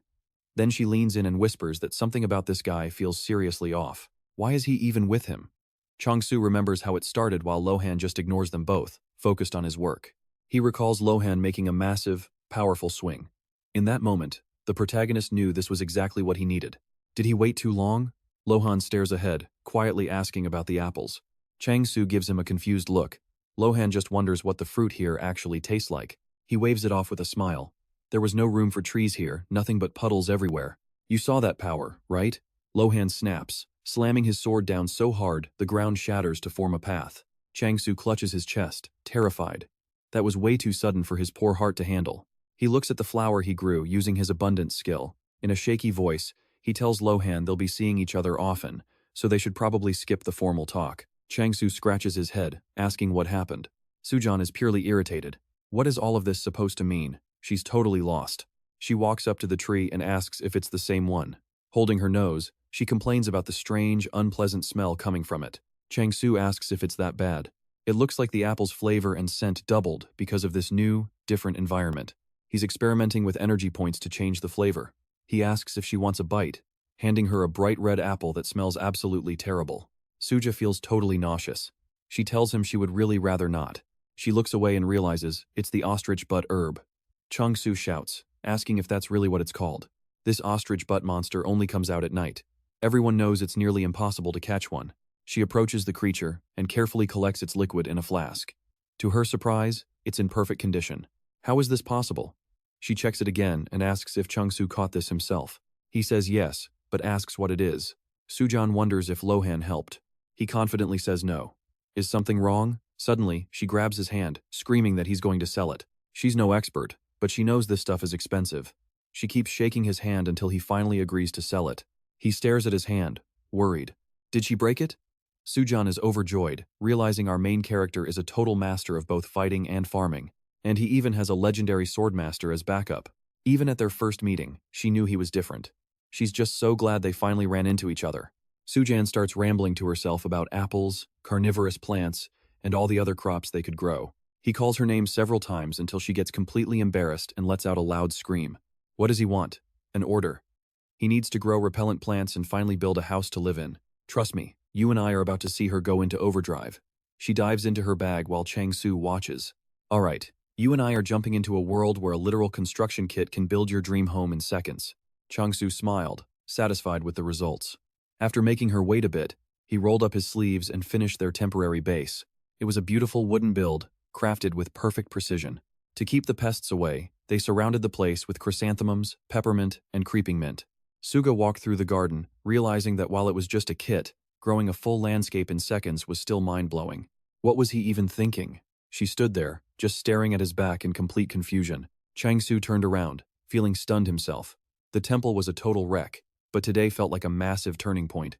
Then the system asked a big question: did he want to buy the ownership rights for these blocks? A moment later, block 36 on the 10th floor was officially his. Changsu was hyped. He finally hit the 100 block milestone.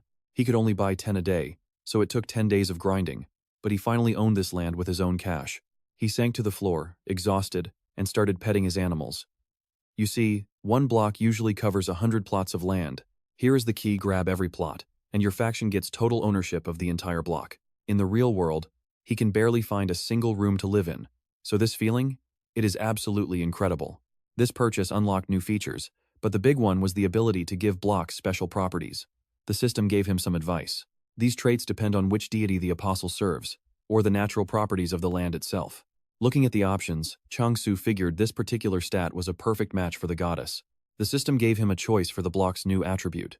It was between growth and death. He smiled, knowing exactly what their goddess would expect. You can never let your guard down around here. Growth is obviously better than death, right? It seemed like the best way to help the goddess level up. The system confirmed it. Growth properties were now live on block 36N10E. Moments later, Changsu looked around, wondering if the grass looked a bit greener. Nothing else seemed different yet. Maybe because it was only level 1. There was an improvement system to handle the rest. Right then, He called out his status window. It listed buffs for plant and animal growth, skill development, and even the local flora and fauna. But wait, check this out. The system also listed growth for emerging monsters. Changu froze, shouting the words in disbelief. He was terrified. He realized there was some good news here, but also some very, very bad news. The bad news? The growth buff already hit the immortals. The good news? They can still handle catching them for now. With the growth effect active, the points he received started climbing higher too. He wiped the sweat from his face, totally drained, when he noticed a man approaching with a sword. It was Lohan. Lohan said he just got there. Changu blinked, wondering if they had suddenly switched to speaking informally. Lohan admitted it felt a bit weird. Changu then asked if he had really eaten all the apples from the first batch. Lohan said not exactly. Changu was confused. It had not even been a week since he bought the second pile. Was he planning to eat them all and die? How many did he even need? Lohan calmly asked for 120. And honestly, if he could buy even more than that, it would be even better. Changu explained that because of the block's new traits, he would need to adjust the flavor. The taste had changed slightly. He offered a free tasting, and they set off. It seemed like a perfectly calm, peaceful day. They even had a picnic. Given how quiet everything was, they seemed to be having a great time. But could they keep this joy alive with what was coming? Changu watched his pets from a distance before turning to the goddess. He asked her why they were all gathering there. Something felt fishy about the whole situation. Lohan looked away silently, watching the scene, while the pet wondered if a butcher had arrived. Suddenly, Lohan drew his blade. Lohan remarked that he was in luck. These were some very unusual minions he had found. Changu was shocked and yelled for him to stop, but Lohan was already swinging his sword right at the pets. Changu lunged forward, shielding them with his own body. Suddenly, dozens of apples came tumbling down from the tree. That is when he realized this was how Lohan collected apples. He could have at least given a guy a warning. It seemed like no one even noticed the goddess was there, especially since she had been acting like a servant lately. Lohan gathered the apples, admitting he was hesitant at first. But one swing proved it. This block really has grown, hasn't it? Alright, you and I are jumping into a story where a massive debt and a legendary swordmaster collide. Changu asks, what money? But how much exactly? When Lohan names a massive monthly fee, Changu and his pets are left absolutely speechless in shock. They shake on it, and Changu is already dreaming about that bounty, happily agreeing to everything his new client wants. A moment later, he realizes that compared to this windfall, his usual apple expenses are basically just pocket change. This covers months of rent in advance. Lohan double-checks if they have a deal, and Changu gives an enthusiastic yes. Since we are training a swordmaster, nothing too wild should happen, so there will not be any earth-splitting attacks or the sky being torn in half. Lohan says no, so Changu asks if there will be stuff flying and crashing everywhere. Lohan confirms it will be peaceful, and with that, Changu officially accepts the deal without a second thought. He will not be bringing monsters along. He even apologizes to him since his point balance is getting dangerously low. Lohan tells him not to worry about it. All he needs is a quiet corner where he can be left alone. A surprised Changu asks if that is enough, and Lohan confirms it. But Changu has one more request that has nothing to do with cash. He wants to officially ask Master Lohan for his protection. Now, pay attention. Territorial warfare is everything in this world, and nobody knows when the next battle starts. Having the strongest man alive, Master Lohan, as a guard, would be massive. The cost is high, but Changu needs to find a way back to his own homeland. Lohan approaches him and makes a counteroffer. If Changu can boost the power of his installations, he might consider the deal. Changu confidently offers 50,000 points for upgrades, plus 10 fresh apples to sweeten the pot every single day. Lohan asks for clarification. Can those apples be bought separately as well? He says yes, but wonders how many apples one man can eat. Suddenly, his pets start glowing with a dark aura as Ari asks what he is muttering. The pig replies that it sounds like they are officially moving in with this terrifying stranger.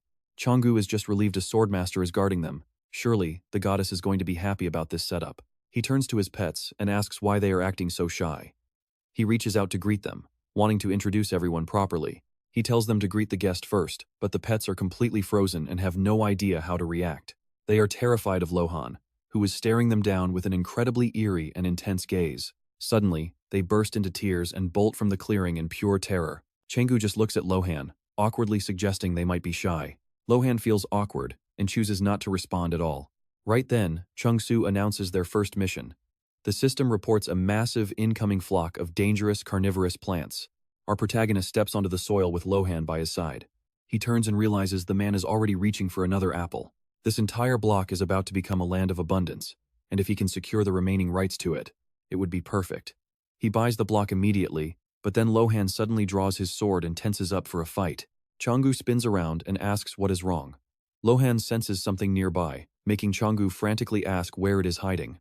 You and I both know that something is coming. Changu peers into the bushes and his jaw drops in shock. It is just a tiny black cat lying on its back with a smile. But wait, there are not supposed to be animals here. It is probably just a doll-like monster. It does not look dangerous. Lohan tells him to wait, but Changu already has his hands on the cat, saying how surprisingly calm and cute the little thing is. Lohan is stunned, but suddenly the cute cat snaps its eyes open and hisses at Changu, revealing a set of terrifyingly sharp fangs. Changu retreats in fear, while dark magic begins to swirl around the cat. His heart almost stops, and he dives behind a silent Lohan. Changu screams, wanting to know what the hell is going on. The system announces that the Apostle of Vice has officially declared war on this block. Chung Su can only stammer in confusion. Did a war start just because he petted a cat? With tears in his eyes, he asks Lohan if this feline is really the Apostle of Vice. Lohan tells him to stop talking nonsense, but Changu insists that a war was just officially declared. It seems the cat is just mad about being touched without permission, but Changu wonders why it had to escalate to war immediately. Do they have to fight this cat to the death? Lohan turns away, saying the cat is not the enemy. Since war is declared, enemies will soon appear at the border. Real people, of course. Changu asks if he means actual human beings. He can handle fighting monsters, but killing a person is a different story. Lohan coldly replies that he is capable of anything. Trust me, you and I will soon see how those with vices are capable of anything. Stick with me, you and I are about to dive into a world where death is just a temporary setback.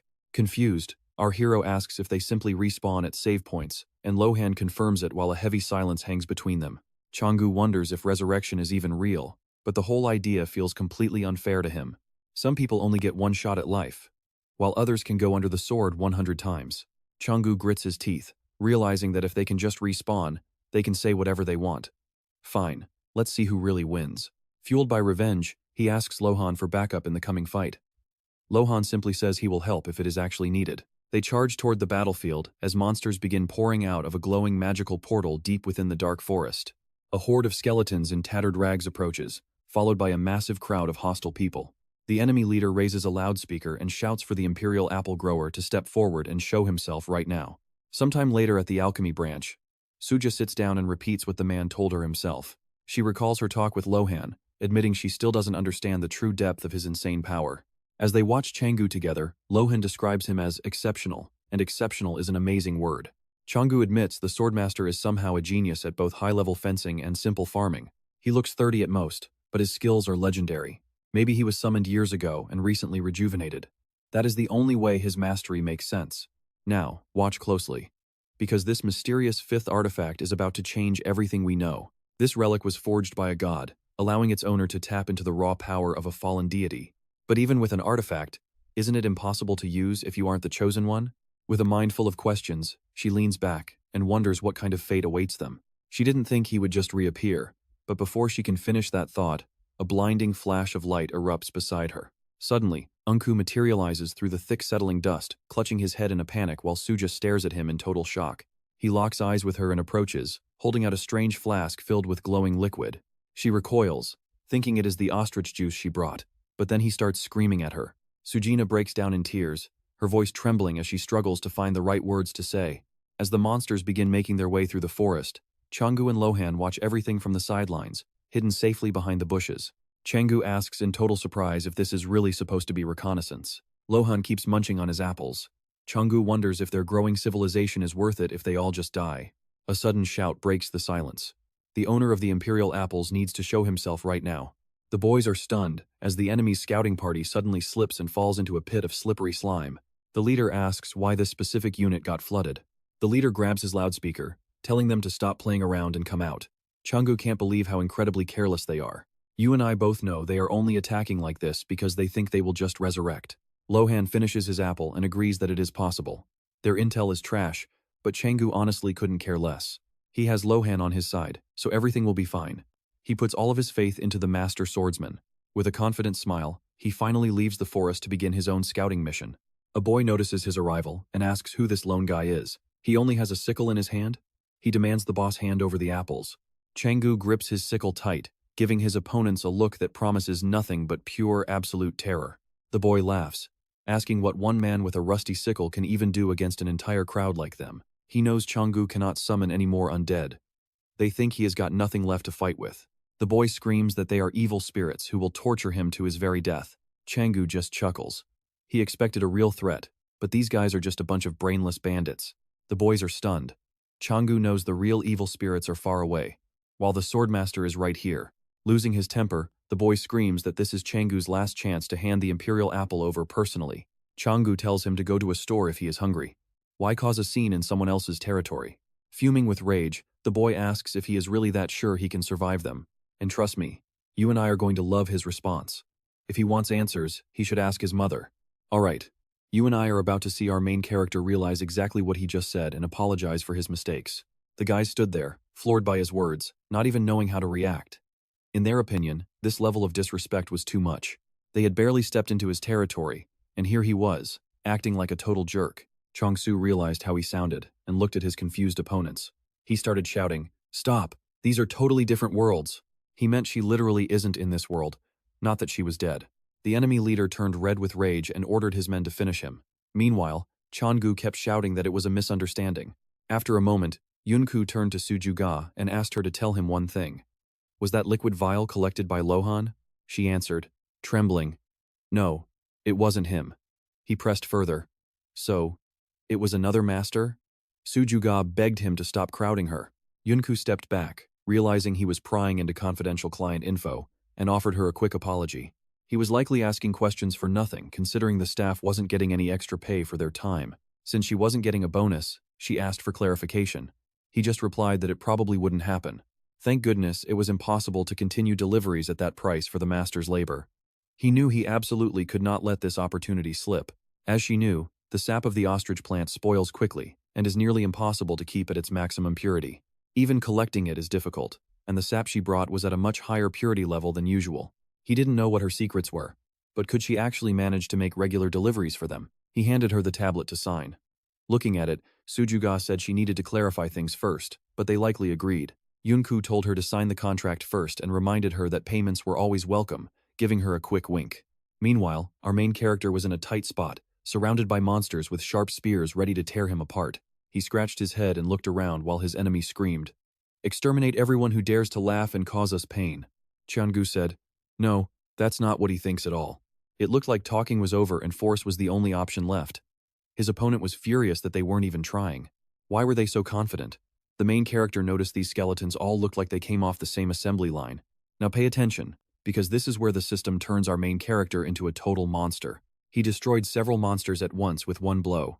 A second later, he snapped his fingers. Not bad for one hit. The guy turned red and shouted, "What the hell is this?" He watched in total shock as the skulls of his skeletons shattered into pieces right above him.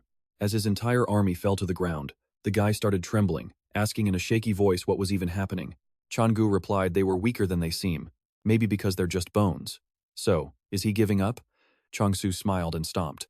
The boy screamed that his minions were useless and admitted he didn't think he'd have to use his trump card. At that moment, a bright pendant glowed in his hand as he tried to rip it from his neck. He shouted to consider it an honor and go to Hercules. In that moment, he summoned a special creature, causing a bright magical seal to appear. The main character backed off slightly as the boy told him to prepare himself for the arrival of Hercules. Changu watched in surprise as Hercules appeared and began making loud noises. He decided to consider the owner's opinion here too. Otherwise, he might get sued for slander, and there would be no way to win that legal battle. You and I both know this summon is trouble, but get a load of the price tag on this thing. Let Hercules tear him to shreds. Hercules pounced, while Chongsu calmly thought about how interesting 30 million gold and 100,000 points were. Was that roughly 200 imperial apples on his account? Hercules closed in and began to attack, forcing Chongsu to move back. The beast let out a roar, smashing through the forest and destroying everything in its path as it lunged at him. Chongsu grinned and said it was kind of him to visit. In a flash, he ended Hercules with one clean swing of his blade, slitting its throat with absolute precision. A moment later, Hercules fell. His opponent, shocked, said that this simply could not be happening. His masterpiece was gone. 10 years of hard work just vanished as the bones started dissolving into thin air. The guy turned to his companion in a panic, asking why she was just sitting there watching him fail. And that's where we meet Soyo, the apostle of evil. Trust me, you're going to want to see what she does next. Alright, you and I are about to see if Chansu can handle the heavy price of this journey. Chansu asked again if this was truly the end. He looked at the girl and admitted he expected her to keep standing right behind him. Soyo stepped onto the battlefield with total confidence until a blinding magical red light suddenly flared in her eyes. Chansu froze in fear as the system flashed a hint. The enemy used the Curse of Life skill, hitting the target with a discharge. Soyo kept using her skills while her friend mocked her, saying they would meet again. Then, the system screamed danger. Right then, our protagonist collapsed to the ground, falling to his knees and trembling uncontrollably. He struggled to hold on as a dark aura swallowed him. Seeing this, the boy cheered in pure joy. He needed a closer look before striking. This was his final contact with that evil spirit. Chansu was paralyzed by shock. Soyo turned back and asked if he had forgotten why they were even there. He needed to move faster. Chansu cursed, telling her to wait because he was desperate to avenge Hercules. After those words, he sprinted into the dark forest. While running, he could faintly smell apples and knew they were definitely hidden somewhere nearby. Pay attention. Finding them is just a matter of time. Suddenly, he felt something was wrong and stopped.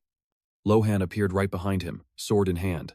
The boy spun around, shouting to see if someone else was really hiding there in the shadows. Lohan moved like a blur through the bushes, and the boy couldn't track where he went. Suddenly, Lohan charged right at him, leaving him gaping in shock. He saw the outline of the attack and realized it was the red-haired guy coming for him. This was impossible.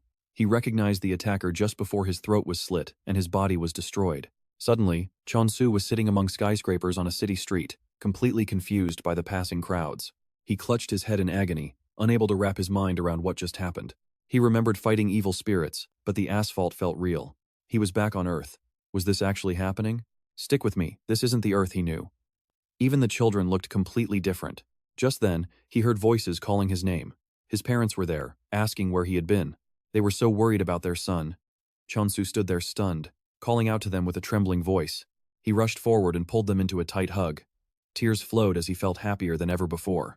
He sobbed, telling them how much he missed them and asking where they had been all this time. He begged them never to leave again, but his mother suddenly pushed his hands away. What was happening? Where were they going? He started shaking, pleading with them to stay, but they just turned and walked away. He screamed at them not to abandon him again, reaching out his hands as they disappeared.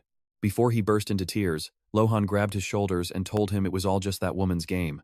Chansu stood there lost, staring ahead in total bewilderment at the empty street. He replayed the moment in his head, while Lohan wondered how the swordsman even got there. Soyo landed right next to him, clutching her trembling shoulder. Our protagonist charged at her with a sickle in hand, shaking and sobbing while looking at her with pure rage. In that moment, Lohan suddenly kicked off the ground to protect Chansu, deciding to attack Soyo. Terrified, she screamed for him to wait. Chansu closed his eyes in fear. Moments later, Soyo was in the swamp, and Lohan asked if he should pursue. Chansu wiped his tears and said no, thanking Lohan instead. He asked if they should head back first. They would deal with the fallout later. What was the plan now? They would become the world's strongest group and capture every neighboring block. Could he really count on Lohan's help? He agreed, saying he would take his bonus in apples. Chansu thanked him and promised to be there. He would handle everything and provide a full supply of fruit. Later that evening, as Chansu and Lohan walked the path, they spotted a cat. Chansu was caught off guard, suddenly realizing he completely forgot what was wrong with this cat. Lohan revealed it was a territorial devourer, one of the 7 plagues. The cat looked incredibly adorable, lying on the ground and licking some leaves. Trust me, you and I just realized this cat is the ultimate disaster. Chansu dropped his sickle, speechless. Meanwhile, the enemy is rotting in a cell. Alright, you and I are about to witness exactly how deep he's managed to bury himself in this war. Because the power gap between them is so massive, a search penalty kicks in, and he owes a staggering 1 billion gold coins. He trembles with pure rage, screaming that it's impossible. What gap? He had a legendary swordmaster on his side. The system coldly notes he's broke, and now evil spirits are the ones collecting the debt. He looks up, completely dazed, asking what just happened. He refuses to lose, swearing he'll pay anything to get even before tossing the system interface aside in a fit of fury. Suddenly, a chilling aura fills the room as skeletal monsters creep closer. Their glowing eyes locked right onto his soul. Fear takes over as the skeletons drag him from his cage. The kid screams at the top of his lungs, begging them to let go. They won't budge. Suddenly, a woman in high heels steps forward, telling him that if he wants to play games, he should act like a real man. What kind of crazy talk is this? He snaps back, demanding to know what she's even doing in a place like this. Meet Tanha, the apostle of the undead. She warns him to explain everything or face a fate worse than death. Pay attention, because this reveal is about to change everything for him. Tanha isn't buying it, asking if he's lying to save his skin. He screams back that it's the absolute truth. Lohan, that apple-obsessed freak, was actually there. Tanha scoffs, saying if the swordmaster had actually fought, his debt wouldn't be this insane. He keeps shouting that it's all true. Apparently, his student took down the undead, which is why Soyo got caught up in this. Tanha freezes, shocked that Soyo was involved. She was likely just a mercenary guide. The boy panics again, asking why she's coming closer and begging her to stay away. Tanha sighs, disappointed she has nobody else to blame for this mess. But watching him die in agony makes her pretty happy. She flashes a wicked grin at her subordinate, raising her hand as a brilliant idea strikes her. Just the two of them? Definitely not enough hands for the farm work. The system reports the evil spirits want a deal. She'll take them all as slaves, that'll be their ultimate retribution. While the deal is hammered out, the losers stay locked up.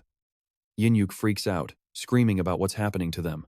0 outsiders are allowed to step foot on the Imperial apple farms. She asks if he wants to be turned into an evil spirit. Trust me, you and I wouldn't want to test her temper right now. He better start producing results. Meanwhile, Changu gets a bit too close to the cat. Terrified, he ducks behind Lohan and asks if they're safe. Lohan just stays cool, replying that everything is under control. If it wanted blood, it would have attacked by now. But Changu worries, what if the beast suddenly changes its mind and strikes?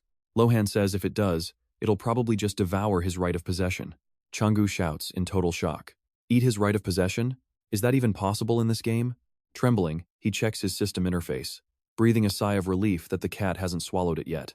He's relieved his stats are safe for now. But if it's not here for a snack, why did this cat show up?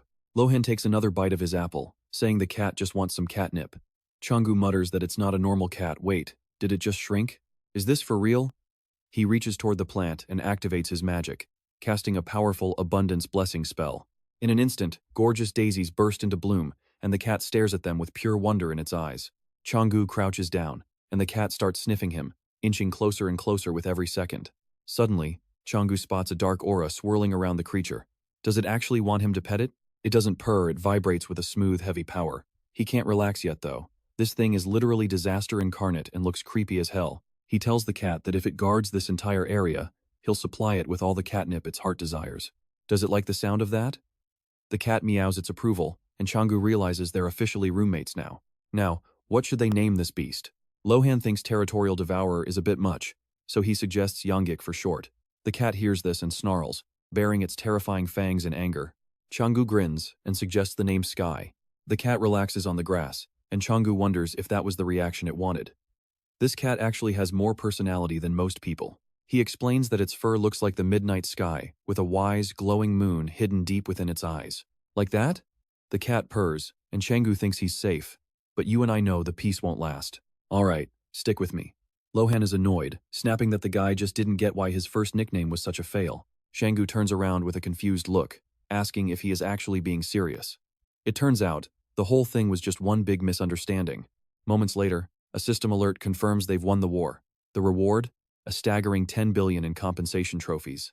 Changu stands there speechless, barely able to repeat that massive number. Our main character turns to Chong Su and drops the bombshell they were just handed 10 billion in prize money.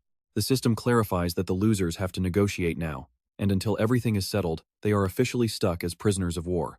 He demands to know where his cash is. He wants them to hand it over right now. A bit later, the protagonist makes it back to the mansion and gets settled in with all his loyal pets. He confesses to the goddess that when he first arrived, he was terrified and alone, but being with them now makes him truly happy. Later that day, he sees his parents. Even knowing it is just a cursed illusion, seeing them brings a smile to his face. Missing them deeply, he vows to make abundance the most powerful force in existence so he can help everyone regain their true forms. He breaks down into tears right then and there, and the goddess, moved by his pain, holds his hands and cries right along with him. Now watch closely. Next morning, the protagonist looks at Lohan in total shock, wondering how anyone could eat that many apples. Lohan just keeps crushing apple after apple, while Chong Su asks if this guy even understands the basics of proteins and fats, or even carbohydrates. Humans need a balanced diet, after all. He wasn't even trying to steal the guy's food.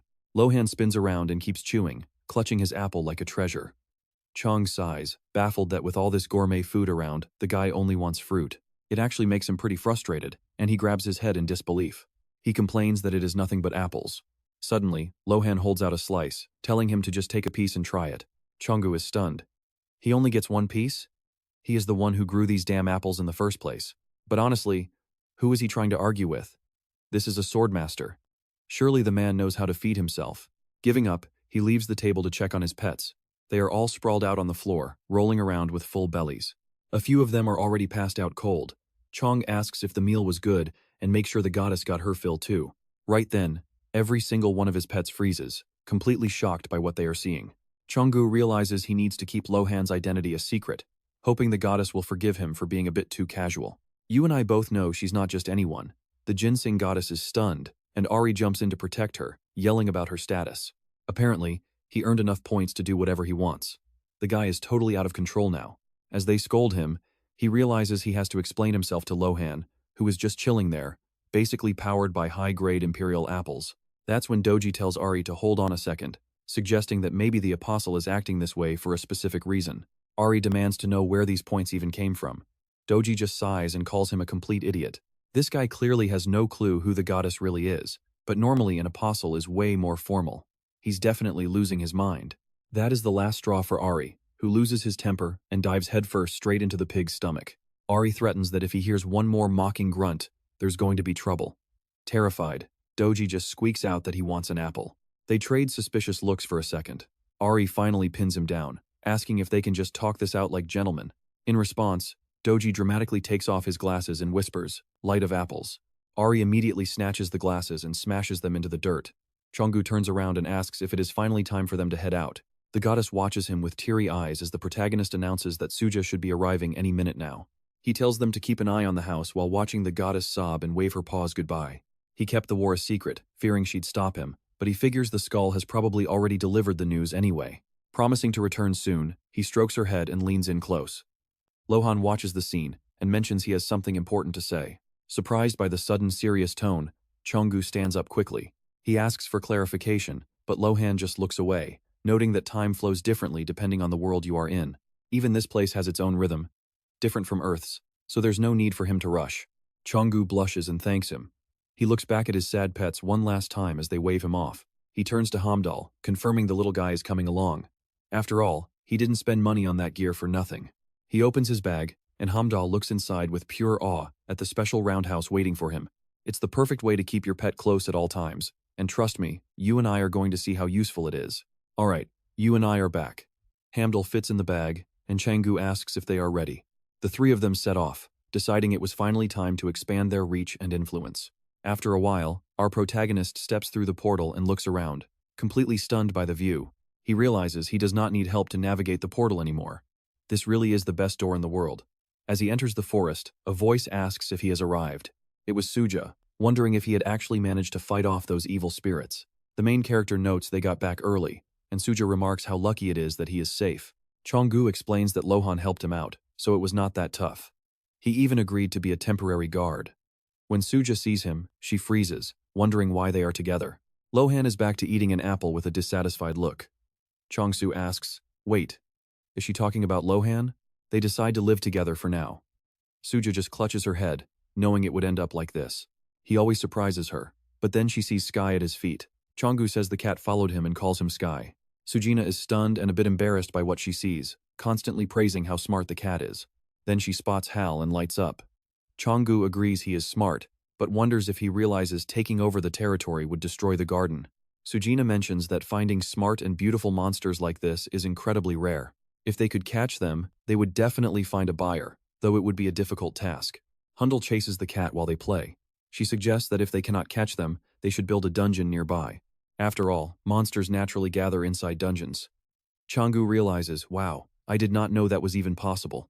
They currently have 443 guests, but he needs more. This could be very useful later on.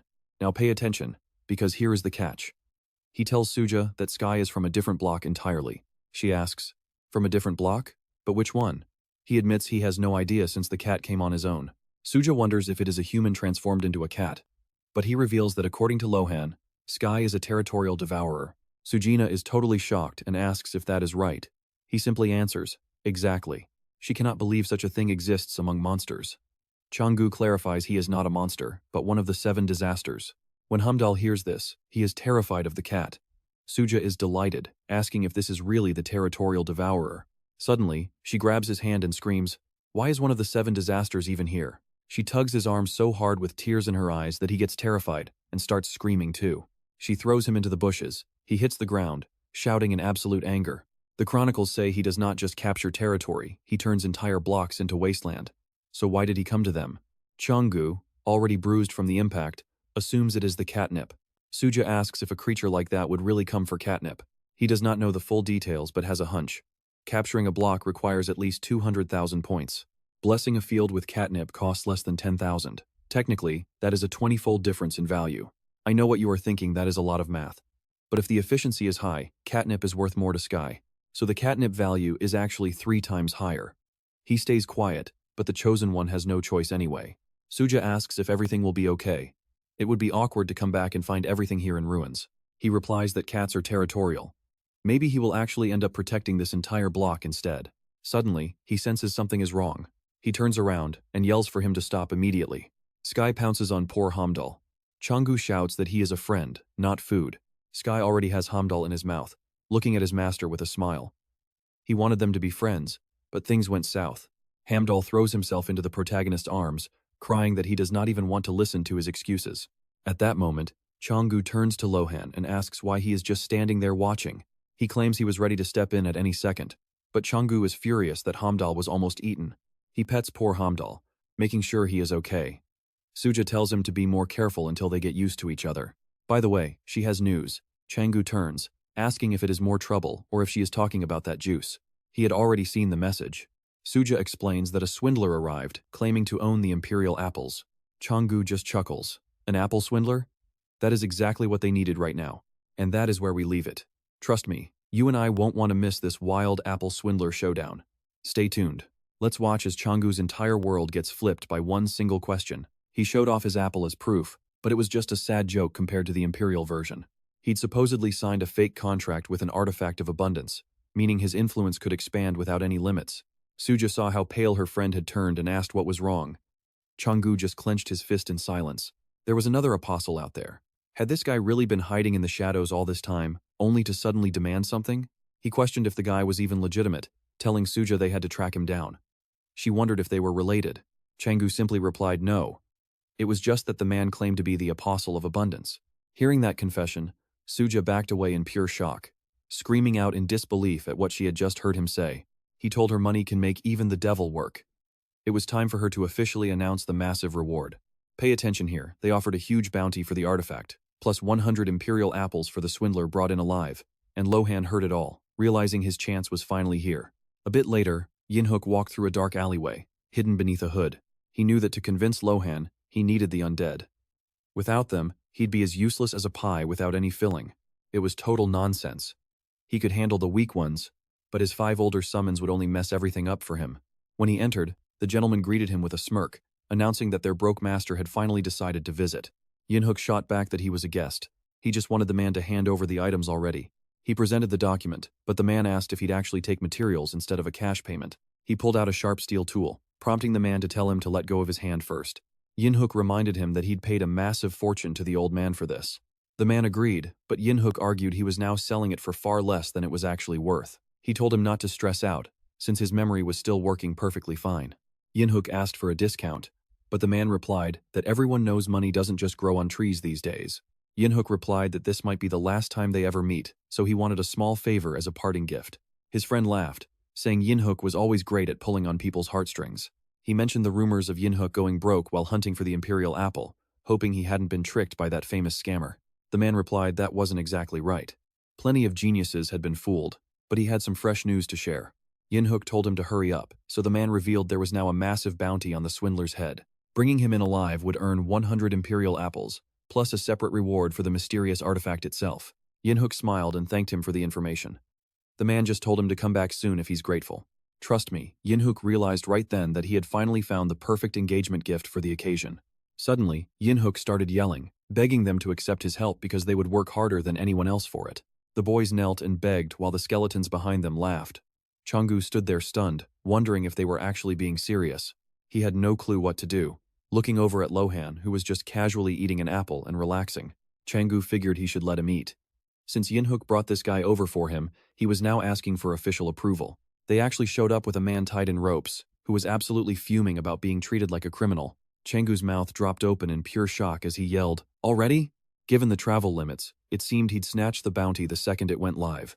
100 Imperial apples was a prize he couldn't ignore. The prisoner screamed to be released, but Changu just activated his magic and used an abundance energy spell. He couldn't tell if the guy was really a fraud, especially since he was still struggling against the tight ropes. Changu thought he looked like an average guy, yet he couldn't explain how he had the power to cast such spells. The guy called him a moron, demanding to be untied immediately.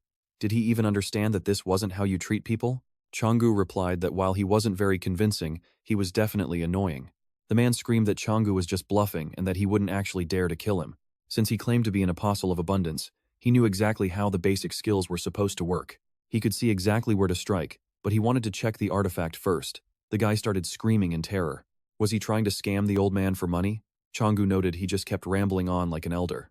And trust me, you and I are about to see everything change as Changu takes the mysterious wreath artifact into his hands. Stick with me, let's see if this guy is a real senior or just a total fraud.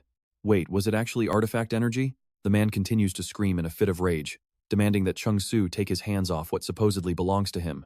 He turns red with anger, his brow furrowing. Changsu realizes it's exactly these kinds of seniors that cause the goddess of abundance to fall. Clenching his fist, he places the wreath on his head and calls the man out for being a traitor who never intended to return. Why on earth did he suddenly remember those imperial apples now? The guy claims he's an apostle of abundance, and that this right is deserved and legitimate. Changsu fires back that the guy hasn't worked for a single thing here. The man just screams louder about the foundations he laid. He claims everything grew because of him. Changsu asks again, wanting to be sure. Is he really taking credit for all of this? The boy yells back with total confidence. Yes, the apples, the temple, even the monsters, it's all because of him. Hearing that makes Changsu snap. Teeth clenched in pure rage. He wonders if this guy can even imagine the solitude he endured here. How could anyone say something so insulting? Fine. He forces himself to calm down, realizing there's no way a single apostle could have pulled off something this massive on his own. He warns the boy to stop the nonsense before leaning in close, staring deep into his eyes. The boy tenses up, feeling the pressure. Changsu makes it clear. Who exactly is standing behind him? An apostle's job is to protect their deity and grow their power. Yet this man abandoned his goddess and fled like a coward. He must have been desperate to trust someone. The boy shrieks that there's no one else, he just did what he had to survive. Now pay attention, because this is where the mercy ends. Changsu swings his sickle, shouting that these are excellent dying words, leaving the boy trembling. As the blade stops inches from his throat, the boy begins to shake, screaming that he truly had no other choice. He claims he's just an ordinary man who has never even held a weapon before, let alone a scythe. Changsu tells him to cut the chatter. He wants the names of the people behind him right now. With a shaky voice, the boy claims he knows nothing. Immediately, Changsu swings the sickle toward him once more. Terrified, the boy yells that he honestly doesn't know. He was just promised a comfortable life, but he never even saw a single coin. He claims he's a victim too. Changsu scoffs, saying the guy is useless. With tears in his eyes, the boy begs for one more chance. Changsu says it's far too late for that. He swings the blade again, striking the boy with a heavy blow. The traitor screams in agony before slamming headfirst into the ground. Honestly, Changsu really wants to just take his head off right here. But you and I know that even in a game, taking a human life feels far too real to handle. Suddenly, the sky shifts. A system window informs him that the god of injustice is offering him a change of faith. If he accepts and becomes their apostle, he'll finally have the power to kill this man. So, what's it going to be? Changsu is stunned. Another god? What is this? A stalker. He never truly intended to kill him, but now he feels cursed. He turns and asks Lohan what actually happens if someone commits murder in this world. He sighs, realizing Lohan isn't an apostle either. Suddenly, he hears a voice calling out his name from nearby. Yunyuk explains that while some apostles have exceptions, murder is generally forbidden. The punishments are usually severe, like excommunication. Changsu realizes there's a systematic reason for all of this after all. If he really wanted to go through with it, he could have just offered the guy up as a prisoner. The system keeps pushing him to become the apostle of injustice. Changsu just turns away, annoyed by the constant harassment. The system tries again, promising that a change of faith would grant him power far beyond anything he has right now. This clearly irritates the main character, and he snaps back that he doesn't need any of it. Now the god of injustice is offering a 1-month trial. Changsu shouts no again. Is this really how faith is supposed to work? He considers the fact that if these messages are coming through, they must be deeply connected to the core of this world. Turning to the others, he asks if they still want that job. Yunyuk beams, saying they'll do it even without a reward. He He tells them they'll settle the terms later. For now, their first assignment is to keep a close eye on this traitor. He points toward the man lying motionless on the dirt. The threat is handled, at least for now. After a while, the pets wake up. Ari screams in shock as Changsu brings a floral wreath to the goddess. They realize it's the legendary artifact of abundance. He's finally returning what was stolen from her so long ago. The goddess rises and looks at Changsu, who freezes up. You and I aren't ready for what comes next. All right, you and I are about to see how Changsu handles this.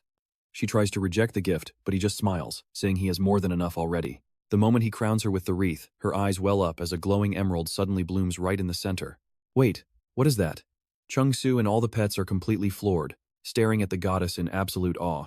Suddenly, a foul smell hits the air, and Changsu is left wondering what on earth is happening now. He looks up to find the goddess has turned into a stunning girl with green hair. Like, who even is she?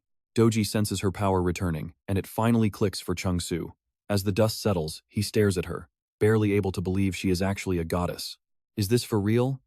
He rushes over and grabs her hands, his mind racing back to the moment he first found her.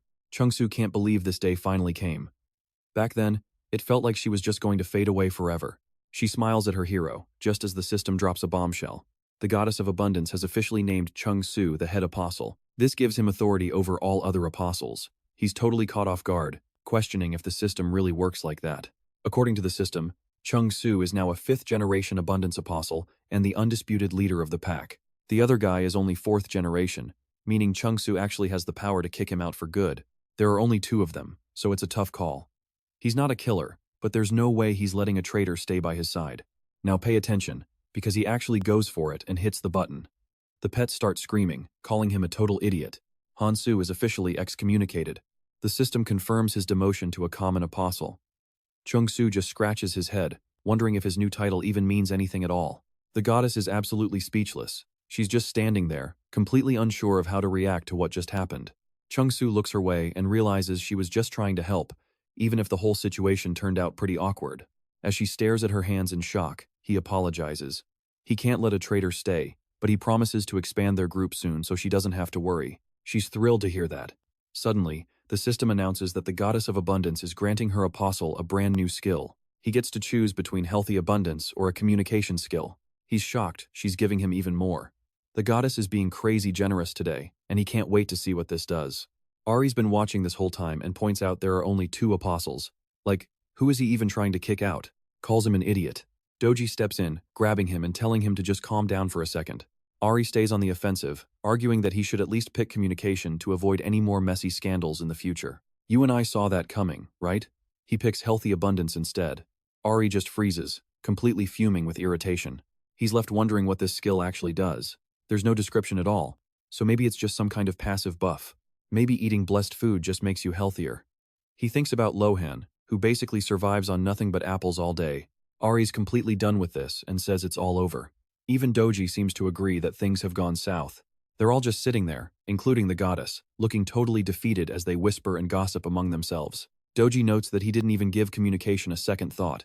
Changsu turns around, startled, and asks them to wait as he faces the goddess. He suddenly shouts at her, and as she shifts her legs, that awful smell and a cloud of dust come rushing back. Everyone covers their noses while he screams for the goddess. She transforms right back into ginseng, leaving everyone stunned. She just smiles and scratches her head while Changsu lets out a relieved sigh. He just hopes she stays healthy and that this abundance power actually turns out to be useful for something. A bit later, a delivery guy drops off a package right in the entryway of a random apartment building. A mom picks it up, totally excited that her delivery finally arrived. Her son just sighs, wondering if she's been shopping again. Turns out, it's a box of imperial apples. Inside is a letter specifically addressed to people who were victims of those fake counterfeit ones. The producer offers their deepest condolences and sends one single, genuine apple as a way to make things right. It's a warning to stay away from fakes. Real imperial apples are only sold through direct bargaining. The 2 of them are thrilled. Mom admits it's no wonder they're so famous because the smell is absolutely incredible. The kid is jumping for joy, shouting at the top of his lungs that he wants to try it too. She doesn't get why he's so hyped, but she cuts off a small piece anyway. She hands it to him, warning that he only gets 1 bite. Besides, she says it's better to eat apples in the morning for health reasons. The boy takes a bite, and trust me, you and I are about to see a real reaction. He drops his fork, screaming that it's the best thing ever. Stick with me, this lady is literally screaming because her husband is using some nasty words. He just trembled, saying that if she tried it herself, she would be shouting the same things. She offered a piece to her cat, insisting that no matter how delicious it was, that language was unacceptable. But then she finally took a bite and went completely silent for a moment. The taste was so mind-blowing she started cursing too, realizing she absolutely had to brag about it. A few days later, she was all over the free forums posting about how she finally tried those trendy imperial apples. She had hesitated for a long time because of that insane price tag, but she doesn't regret it. Even without coffee, her eyes just pop open every single morning now. Her body feels light and healthy, and best of all, her husband is up early every day on cue. The comments poured in, making these the hottest product on earth. Every new post just fueled the fire. Posting apple photos became a massive trend, but you know how things go once they are online. Now watch this rumor started spreading that these apples help with things we shouldn't mention here. Suddenly it is all about stamina. Last time it was a bloody goblin, and now this. Koreans go to extremes. This was the perfect result of a healthy harvest. Hengel watched the chaos unfold online with a grin. So, the legendary imperial apples. Cut to our main character, finally relaxing back at his home. He lay in bed with a book, brainstorming what kind of insane product he should launch next. His pets were all crowded around him, while he worried that building the temple was only half the struggle. The real problem was all the different groups watching him, so he just kept stalling. Still, things are going well. The alchemy team confirmed the ostrich essence frequency hit 98%. The scientists were absolutely losing their minds with delight. They have already secured all the blocks around the future temple, and it feels much safer with Lohan there. The place is almost open, so he hopes he is not planning to suddenly disappear. Lohan just sat there eating his apples in total silence, giving no answer at all. When Changu turned to his bookshelf, he heard his name. He spun around and saw Suja, which startled him. He asked why she was here early, but Suja was bowing low and out of breath. She told him that none of that mattered because a massive new rumor was out. A crazy new rumor about the imperial apples was already spreading everywhere. Changu shrugged, saying they are already a cure-all. But pay attention because now they are being credited with increasing stamina. Changu was completely stunned. Did she say stamina? Hamdal laughed from his shoulder while the pets watched from a distance, wondering what was happening again. What even is stamina? Changu realized that on this vitality-drained earth, this was a serious matter. This was serious because people were desperate enough to eat raw snake bile. 23 people had already done it, and some had even died. If the apples don't work, people might come for him with their fists. He needed to find a solution. Suga asked if they were really that ineffective, since so many people were seeing huge improvements. Lohan stopped eating his apple for a second and looked at the two of them very curiously. Changu explained that those people were likely just starting to feel better in general. He definitely had not added anything for stamina to those apples. Suga finally understood, so Changu suggested growing a fruit that actually helps to deflect the heat. Suga agreed it was reasonable. She was ready to promote the new product, assuming he knew which fruits actually worked. He said he wasn't an expert, but suddenly Lohan chimed in about nuts, carrots, asparagus, and tomatoes. The guys just stared at Lohan in shock. He didn't even flinch, and added that goji berries would also work. Changu thought he wasn't interested in anything besides eating those apples. But hey, Lohan is a man too. He asked why they were staring, and Changu just said it was nothing. So, which fruit is better? Lohan voted for goji berries, and Changu decided it was time to find workers. A bit later, Yunyuk bowed down to greet the main character, asking if they were finally getting work. Changu replied that they were going to try growing some stamina berries. Yunyuk shouted that it was a brilliant idea, but Changu insisted they need to check if they actually work. They'll handle everything. Trust me. You and I are about to see things get wild. Look, you and I are diving into a world where even toys aren't forced. Suddenly, a subordinate raises his hand, desperate to ask a single question. What exactly would they be growing? Chongsu announces they are starting with goji berries, leaving the man absolutely speechless. He begins begging the protagonist again, desperately crying out, "Please!" Tears well up as he shakes with terror, practically pleading for their permission to join the workforce. Chongsu can't wrap his head around why they are so desperate to work. Are they actually serious? After that, Chongsu just grins and asks if anyone else wants to join in. To his shock, every single guy raises his hand, ready to work. Chongsu is floored by this, wondering if every single one of them is suffering from the exact same problem. Later on, our main character finds Suga by the tree and hands her a basket overflowing with fresh berries. He explains that brewing and drinking this will activate it. Plus, the worse your condition is, the faster the effects will show. Suga is thrilled, taking the basket with eyes full of pure admiration. He picks up one berry, claiming it triggers a massive reaction within 30 minutes. She's stunned, wondering how he finished so fast. Chongsu feels a bit awkward, seeing how she's constantly focused on the business side of things. He sighs in relief, explaining they just happened to have an expert with an insane passion for this specific field. This was a man who was technically destined to become an apostle of either lust or pure madness. Now, pay attention, one guy eats a few berries and his entire body explodes with muscle mass as he screams for an even stronger dose. Changu asks if he'd studied this on Earth. Apparently, he'd written an entire scientific notebook instead of a diary. It was his first time using the blessing of abundance to boost a specific function. And thanks to him, it worked instantly. It looks like many new species will be appearing very soon. He tells her to check the safety first, and Suga promises to turn these goji berries into pure gold. Her eyes sparkle with a new plan, and Changu tells her he's counting on her success. He watches her leave, wondering what news she'll bring. To sell this, people have to think with their lower bodies, not their heads. Otherwise, the more they ponder, the more excuses they'll find not to spend. Brewing it is a huge hassle. Why would people bother? It just makes them look so unsure of themselves, doesn't it? These are the thoughts that haunt every ordinary person. That's why bottled drinks will sell better for a higher price. Suga is absolutely delighted and takes a drink. Her subordinate asks for her opinion. She says the flavor is mild, slightly sweet, and goes down just like water. She tells him to try it too. The guy is shocked, insisting he doesn't need that kind of help at all. Suga just tells him to test the product. She shoves the bottle into his mouth, and he starts swallowing in a panic.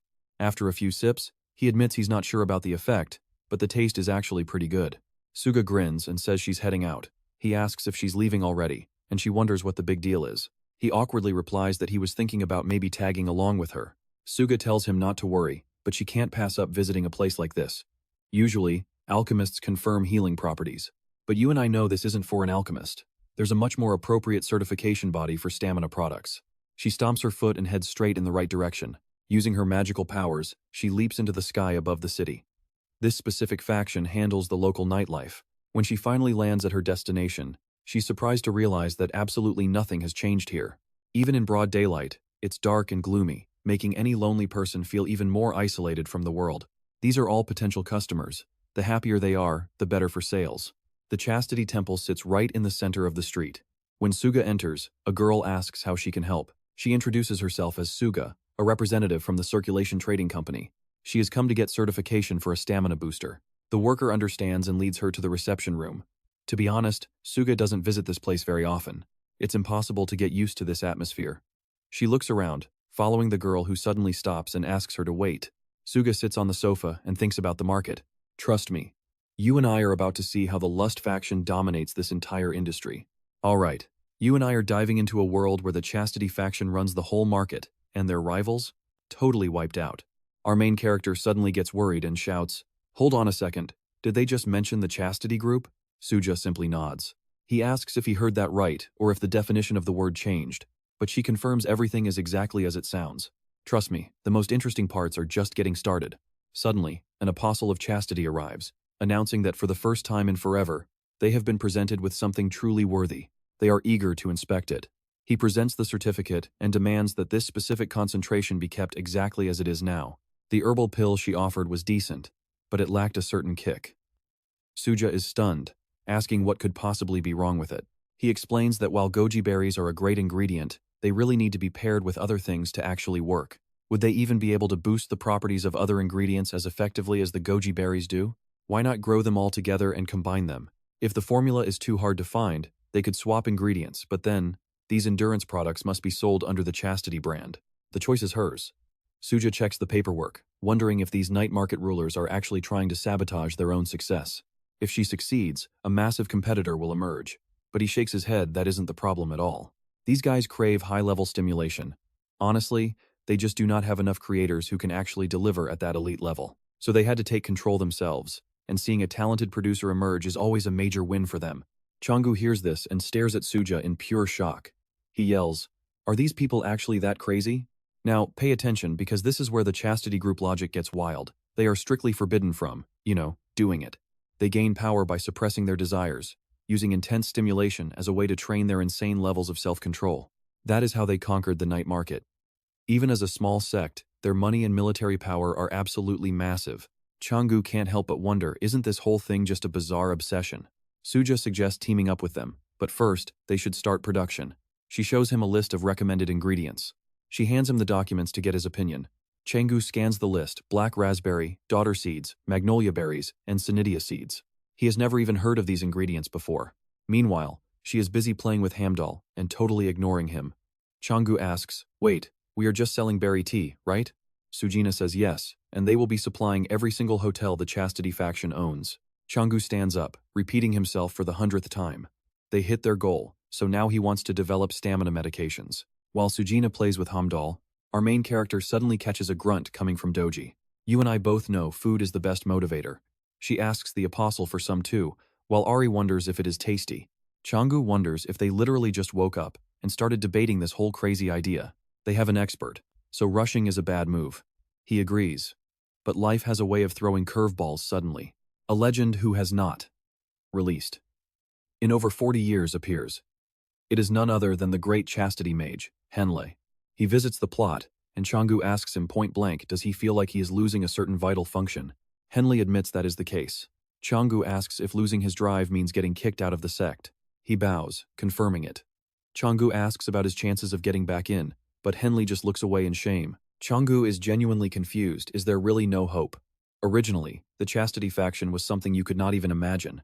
They were the embodiment of purity, living perfect, spotless lives that sat far above the rest of the mundane world. But the Murim world is all about territory. Since chastity was the weakest link, their future was looking pretty grim. They needed power to protect their purity, and then, it finally clicks for him. Chastity is not about being pure.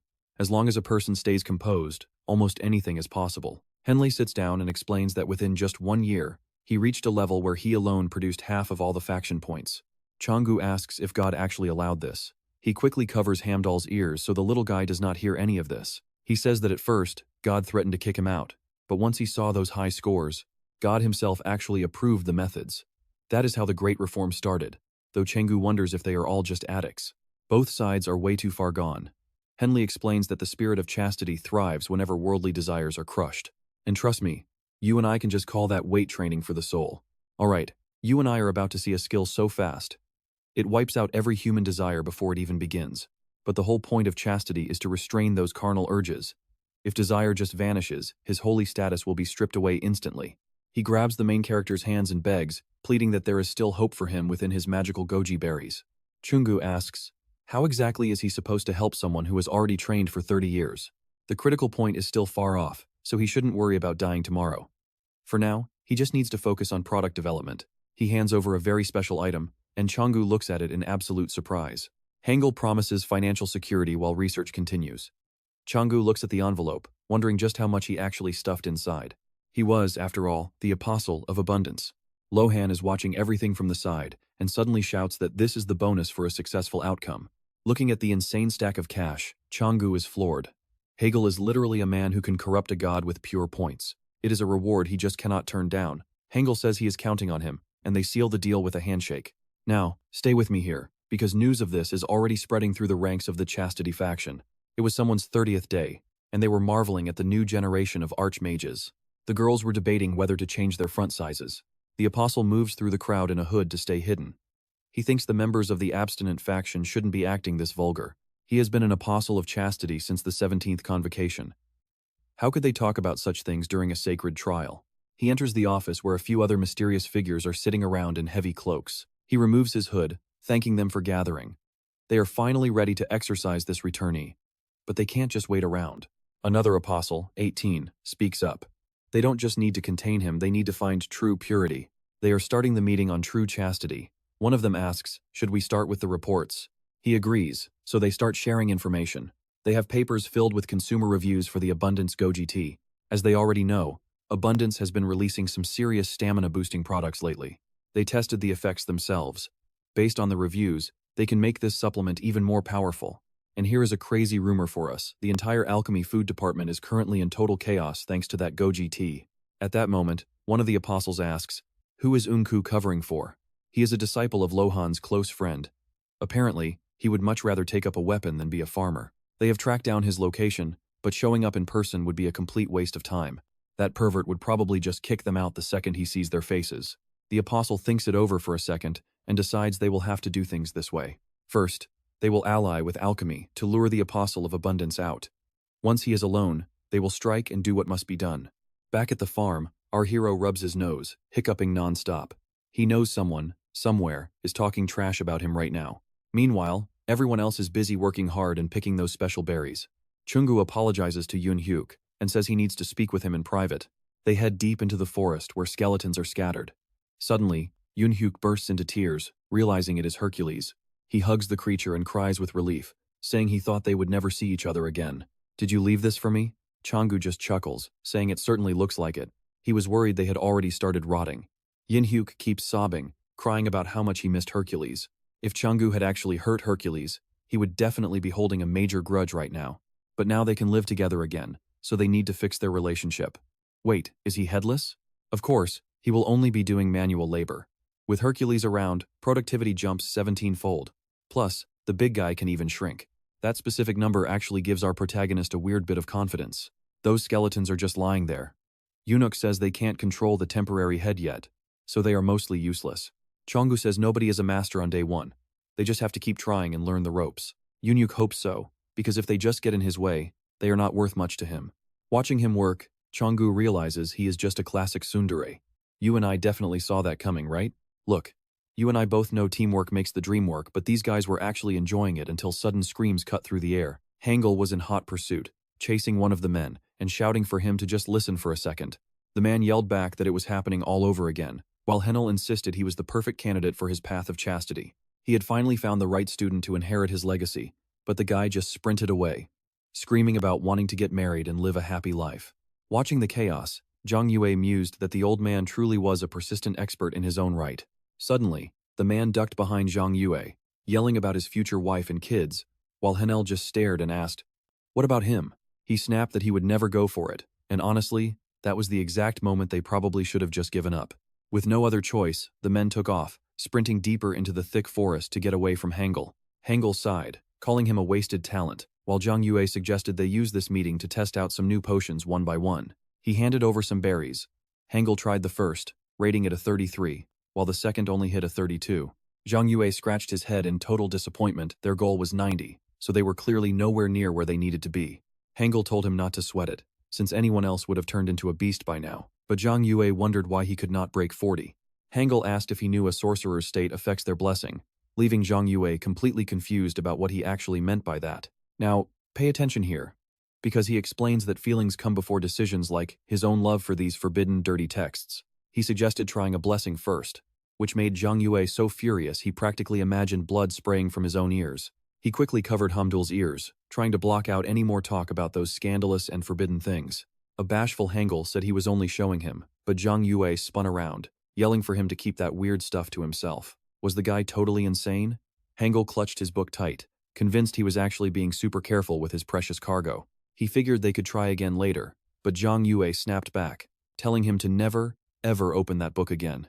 Just then, Suja ran into Hamdul and was absolutely thrilled when the little guy jumped straight into her waiting arms. Zhang Yue asked if Miss Suja had just arrived, and she mentioned she was carrying some incredibly important news. Looking embarrassed, Zhang Yue turned to Hangul and brushed it off as nothing, but Suja yelled at him to stay focused and not fall over. The alchemy faction had requested a dungeon run, and he froze, stammering about what kind of dungeon it could possibly be. Okay, I know what you are thinking. Why the hell did this happen? Even our main character is frozen in total disbelief. He is just a simple farmer, right? He has got a rusty sickle and one single skill, decapitation, which is not even a real combat move. Sure, for some it works perfectly, even a thick neck can be sliced through in an instant. But in a real dungeon, that rusty blade would barely leave a scratch. He looks like a guy who sells tea and apples, not a warrior. Suja looked confused, explaining that while they called it a walkthrough, it was actually a specialized request to harvest monster materials. Hangul felt a sudden wave of unease, clearing his throat and deciding it was probably best if he made his exit first. Zhang Yue checked his system window, noting that freshness was the absolute key, much like with ostrich juice. Since things he cut did not spoil quickly, he figured they were probably hunting some kind of plant-type monsters. But Suja corrected him, it was a high-tier water spirit. Anyone can kill a normal one, but these high-order spirits are a different beast. If you do not cut off its breath with one single, decisive blow, the situation turns south fast. It would start absorbing other spirits to regenerate, so they needed someone capable of dealing massive, devastating damage. Someone like a swordmaster. Zhang Yue couldn't help but wonder if that was a bit of a stretch for a simple request. He turned to Lohan, asking if this mission was actually meant for him instead. He wondered if rumors were spreading that he was already everywhere, so they figured if they called, he would just naturally tag along. but he could not be away from home for too long, so he was likely going to turn the whole thing down. He thanked Suja, but said he was out, leaving her disappointed as she asked if he would really refuse such a generous reward. They would provide high-end weapons, and his personal prize would be a water spirit, a reveal that left our protagonist completely stunned. He suddenly grabbed Suja by the shoulders, shaking her in pure shock and excitement over the news. A water spirit is a farmer's ultimate dream, a mobile sprinkler, and he cried out, wondering if he could just buy one. She told him it was not just about the reward, and that refusing this specific order was probably a very bad idea. The alchemy faction was already annoyed because his goji berry tea had become a massive hit for hangovers, their main market. And that is where we leave it. Suja thinks this quest is just a front to settle a very dangerous misunderstanding. Stick with me, was there any reason left to doubt? Changu thought the offer was lucrative, but he was seriously worried about his blog. Sujina whispered to the monk that trusting outsiders was tough, so maybe build a temple first. They had already gathered materials through alchemy, and those temples were built for serious defense. Lohan listened silently to their conversation and was completely stunned when Changwu suddenly shouted. She replied that it was not for nothing that he was already considered a major strategic asset. A few days later, the goddess was visibly upset, feeling totally overwhelmed by all her recent worries. The main character was already capturing nearby blocks alongside his skilled swordsman friend. He had even excommunicated an apostle after they fell out, yet they kept pestering him without any business ethics whatsoever. But honestly, it felt good that he was finally feeling so calm lately. The apostle focused on training. With the temple finished, he would gain communication skills and reach total perfection. But the goddess sat sadly outside, while all the other pets just watched her. Pay attention here, the system reported that a military-level skill was being activated in the temple, and at that moment, all the pets were completely dumbfounded by the sheer power they saw. Lohan swung her sword to shatter the barrier, leaving the main character wondering if she was truly that powerful. It was Lohan herself who stood firm and withstood the entire attack. The pets were terrified that the apostle was plotting again, until Sujina approached him and asked if they were finally leaving. She offered to lead them to the right block, while Changwu realized he had totally forgotten to update the goddess. Sujina shouted for him to follow her quickly, and he figured they would only be gone for a short while. Nothing terrible would happen, right? Soon, the main character and Lohan reached the alchemy headquarters. Sujina announced that they had finally arrived at their destination. Changwu noted the entrance gate was set, while Sujina said points made this unthinkable in human territory. If you pay more points, you can actually exceed ownership limits and buy extra land. The price was growing exponentially though, so he could not just buy everything at once. Sujina waved goodbye, wishing them luck, while Changwu wished her a very safe journey. Let's watch this. A girl greets them and asks if he is indeed Mr. Changwu. They had his chosen weapons ready, though she asked if he was really sure about using these specific ones. She even said he could exchange them if they did not feel right after a quick trial. He took the box, saying it would be useful, then asked Lohan to hold it for him. She agreed to help, but only for a fee of exactly 2 apples. The girl explained they needed a 7-year blessing to tame the water spirit with good compatibility. Choosing their blessing meant he would have to feed it every time, while using his own was significantly more likely to end in a complete mission failure. When asked what he would do, he inquired about the special abundance blessing. She apologized for having no records of it, so he decided to just use his own. She gestured toward the door and invited him to follow her through. This hallway led to the dungeon. As the portal appeared, Lohan tensed up and looked away. Stepping inside, the girl announced that they had finally arrived at the location. Everything was ready. She told him this was the prime hunting ground for common water spirits. If he lit the blessing, they would run, and he could catch as many as he wanted. But the contract is strict. The boss must be destroyed. All byproducts go to alchemy while the boss remains in its own separate area. She asked for the potion blessing first. Changwu agreed and activated his abundance blessing skill. He understood without a doubt that more is always better, so now you and I will see exactly who comes out on top as the liquid swirls wildly. The liquid turned green, and she explained this happens when you apply way too many blessings. That was generous. Changwu just smiled and told her that they were going to keep going. She replied that usually, a massive number of blessings does not actually make a spirit stronger. Then he added 500,000 points, making the jug literally glow. He asked if it looked beautiful. The girl was surprised, admitting she had never seen anything like that before. Alright, let's jump into a world where a training session goes from 0 to 100 way too fast. Our protagonist thought this was just a simple exercise. But then, she brings over this bizarre creature in her hands and lets out a massive, piercing scream. Everything happened in a flash. He watched in horror as she accidentally dropped this massive droplet right into the potion. He realizes it is a water spirit. But it is too late. The spirit hits the potion and green liquid splashes everywhere in a chaotic mess. Changu holds his breath, wondering if this actually worked. Slime drips off the spirit, and then, It starts making these truly disgusting noises. Watch closely. Changu realizes the compatibility is a disaster and has no idea what to do. He is literally clutching his head, wondering how to fix this mess. But before he can even think, a swarm of other water spirits burst through the door. The girl's jaw hits the floor as she starts screaming, asking what the hell is happening.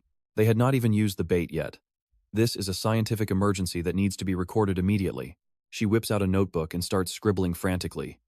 Meanwhile, Changu is getting swarmed by water spirits and starts panicking. Seriously, now is not the time for taking notes. He stands up, points into the distance, and tells everyone they need to look at what is coming next. The main water spirit is actually being absorbed. The girl is just staring, eyes wide and unblinking. Seeing her just standing there, Changu loses it and yells for her to actually do something. She says she has never seen anything like this. She asks if he took some weird potion, but he swears he has not touched a thing. But she just frowns, giving him this long, silent, and incredibly suspicious stare. He insists he is clean, so she wonders if he just overdid the blessing. It seems like that massive power boost is acting like a magnet for bait. Changu complains about feeling sick, but she just brushes it off as overeating. Luckily, those were the last few spirits in the area, but when they turn around, the girl's face goes pale. This definitely was not supposed to happen. She drops her pen and tablet in total shock. Why the boss? The bait should never have worked on a boss-level monster. Suddenly, they spot a massive blue tail. Our main character realizes they are facing the dungeon boss, the supreme water spirit itself. The spirit looms directly over them, its body filling the entire room. Changu and the employee can only look up in absolute terror. You and I saw this coming, right? Suddenly, the water spirit begins to emit a blindingly bright glow. Individual droplets begin floating in the air. Then, they all merge into one giant, terrifying drop that takes the shape of the spirit. Changu screams that the thing just got even larger. The girl wonders if it actually absorbed the boss creature too. She collapses to her knees, completely lost. Then, the water spirit starts crying and making these incredibly sad, whimpering sounds. Changu is just losing his mind here. Why would anyone let a farmer try to clear a dungeon? He is just watching this insane scene unfold while the spirits keep wailing in the background. Water keeps pouring out of its mouth. Meanwhile, Lone is just chilling and eating apples like nothing is wrong. Changu realizes this situation is totally hopeless. He starts blaming himself, asking what he did wrong. He acts on instinct and shoves the potion at the creature. As he touches the watery surface, he asks if it feels heavy. He tells it to just empty its stomach so it will feel better. He feels this massive surge of energy and tries to control it using the blessing of abundance. Magical sparks begin flying from his palm as he stares ahead with total, newfound confidence. Suddenly, the water spirit begins to shrink. Changu notices that it is actually getting much, much smaller. Nothing bad happened yet. Then the spirit starts shaking, and boom! It blasts a massive wave of water right into our protagonist's face before he can even call it cute. The spirit starts rolling around, jumps into the air, and begins to glow brightly. Changu realizes it has transformed itself into a tiny little ball. He catches the ball in his hands. The girl actually congratulates him for successfully taming a water spirit like a pro. Even though he technically failed to capture the supreme boss, he totally broke every single rule of his contract. He says this is exactly what he expected.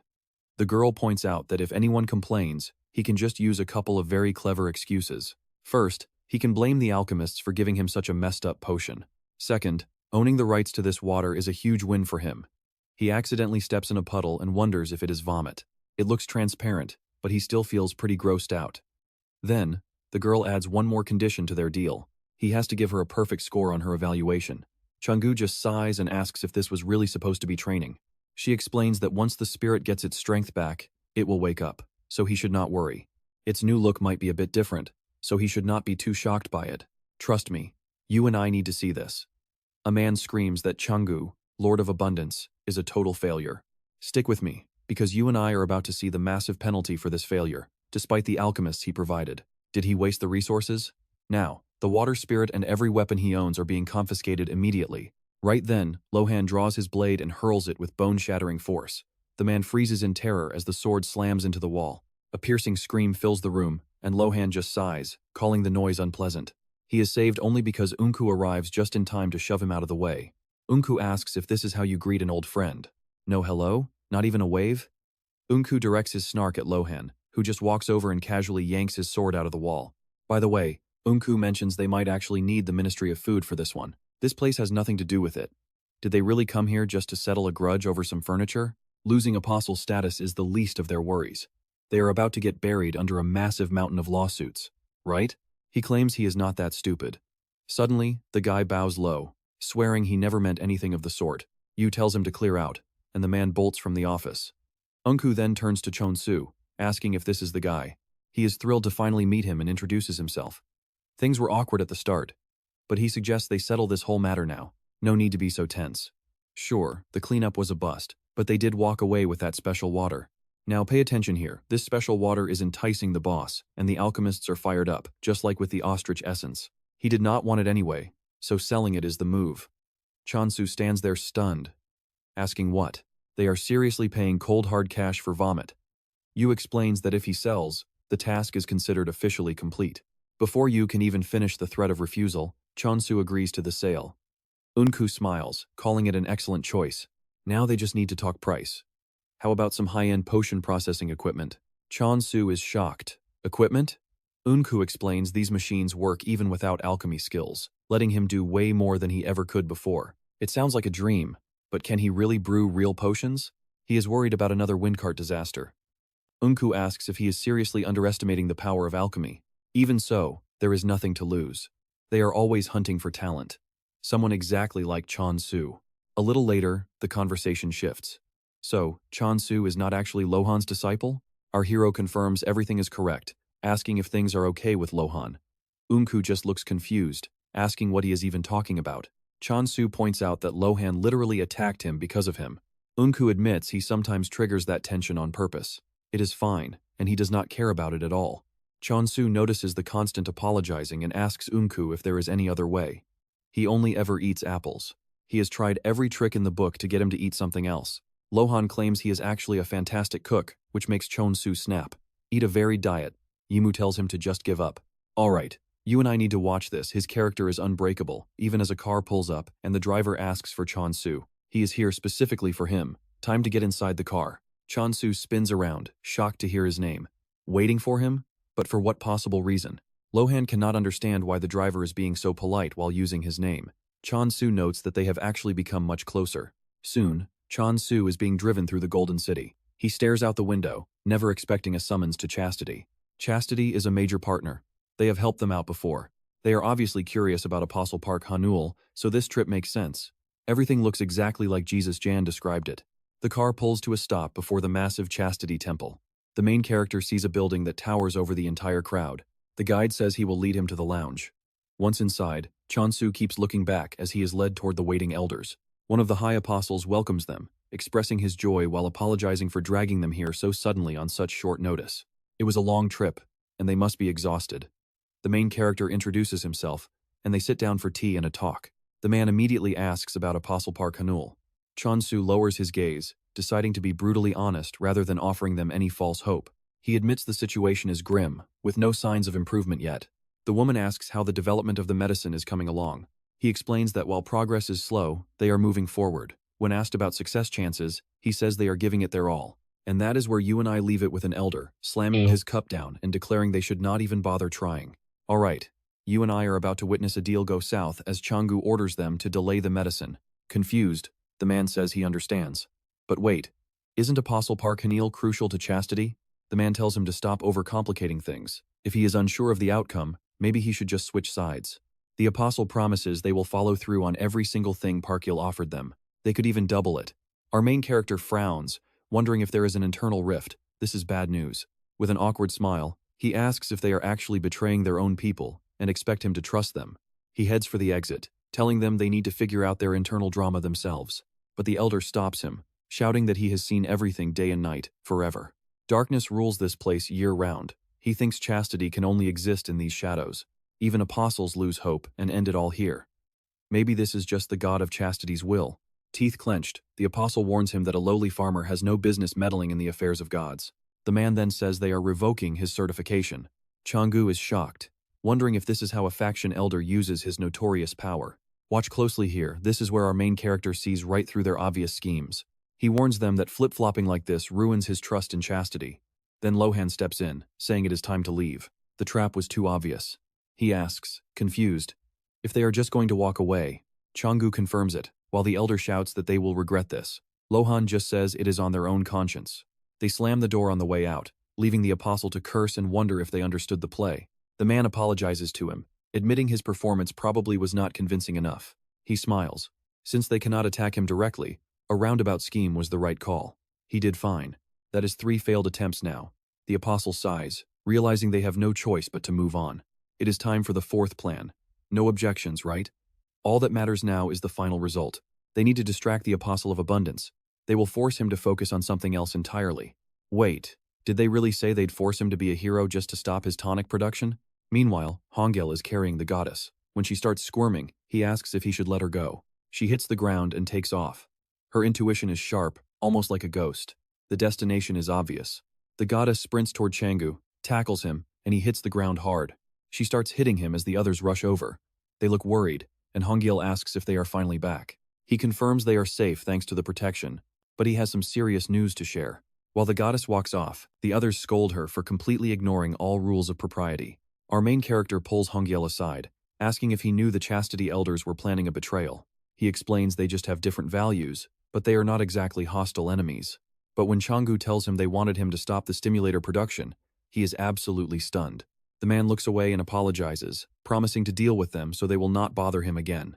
Lohan says it is fine, and our main character mentions he realized something important during the talk. They were willing to scrap his certification just to slow him down. They are terrified of his development. It is logical, but Changu knows they have other moves planned. Hongil just tells him not to sweat it. They care too much about their own skins to do anything truly dangerous. They will just apologize later. He smiles at their lack of pride. Hongil asks if this isn't the perfect chance to stall for him. He was not planning on leaving anyway, especially not now. Hongil wonders what the next move is. With a confident smirk, he says he will keep working on the cure. That is the best way to get revenge. Hongil starts to speak, but then he notices a strange glow coming from beneath Changu. He rushes over, shocked, asking if he received the gift of chastity just by thinking about it. It is not that. He pulls out the water spirit pearl, noticing that it finally seems to be waking up. Trust me, you and I are going to want to see what happens when this pearl's glow finally explodes tonight. Alright, let's dive into the moment. Changu drops a pearl and it turns into a shapeless mass. He's absolutely stunned. It was just a regular slime. The little guy tries to move for the first time since birth and makes a pretty clumsy jump. Changu watches it and thinks back to how they told him it was a powerful water spirit. By the looks of it, it's just a slime. He asks if they all start like this, but Hole says he's never heard of a spirit in this form. Then, Changu slowly reaches out a finger to give the slime a gentle poke. He jumps back in shock. It feels so soft and squishy, and he starts wondering if it can even understand him. The slime waves back, making him wonder if it really heard everything he just said. Hangul mentions that spirits are notoriously hard to tame, so he congratulates the main character on the successful bond.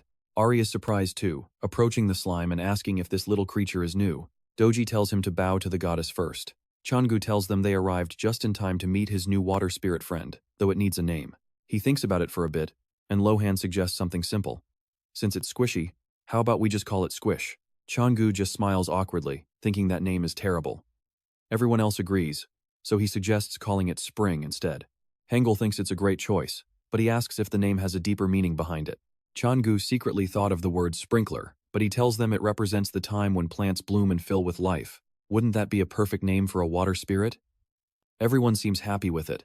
Only Lohan thinks his name was better. After that, Changu picks up the spirit to see what it's actually capable of doing. He looks at the others and notices they're totally exhausted and haven't even had a chance to eat yet. He puts on an apron and asks the apostle if he's feeling hungry too.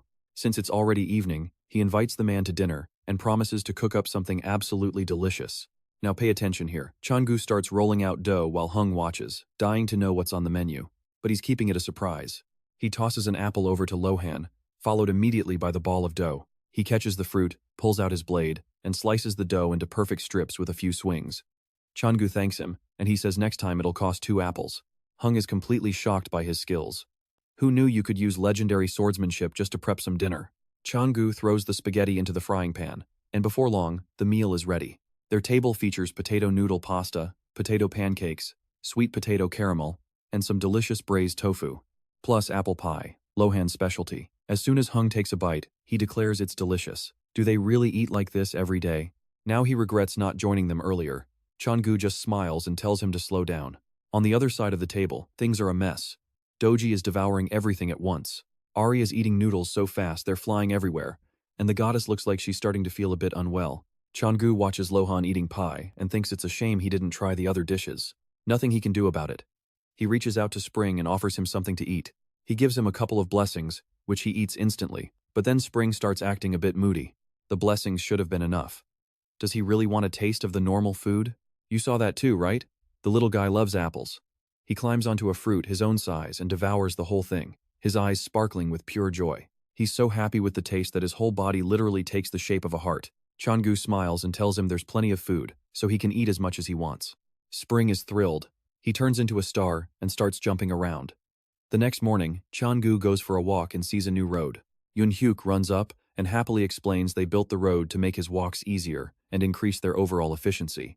They're clearly working hard. Changu smiles awkwardly, thinking they're being way too diligent for people who are supposed to be prisoners. He thanks them, and Yunhyuk asks about the little creature in his hands. He explains that it's Spring, a water spirit.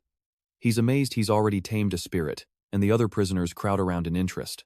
Yunhyuk immediately yells at them to get back to work, but Changu says it's totally fine. So what do you and I make of this? A break to see Spring's hidden powers? This is about to get interesting. He places the little spirit on the ground, and he starts preparing to show off. You and I are jumping into a story where bubbles in a puddle confirm his theory the spirit can actually manipulate water. Suddenly, a massive geyser erupts, earning praise from the crowd before the spirit happily returns to its owner for the next big trick. He spins, and the geyser follows suit, but the sheer volume of water expanding by the second starts making everyone very nervous. Seeing the slime aiming that massive stream of water toward the side, the main character calls out a warning that it is strictly forbidden. Sky was right there. But this cat is built different. He unsheathes his claws and slices right through the incoming torrent with a single paw swipe. Then he marches to his owner, shooting a terrifying death glare at the offending slime. The slime is terrified, so the main character quickly tries to calm him down.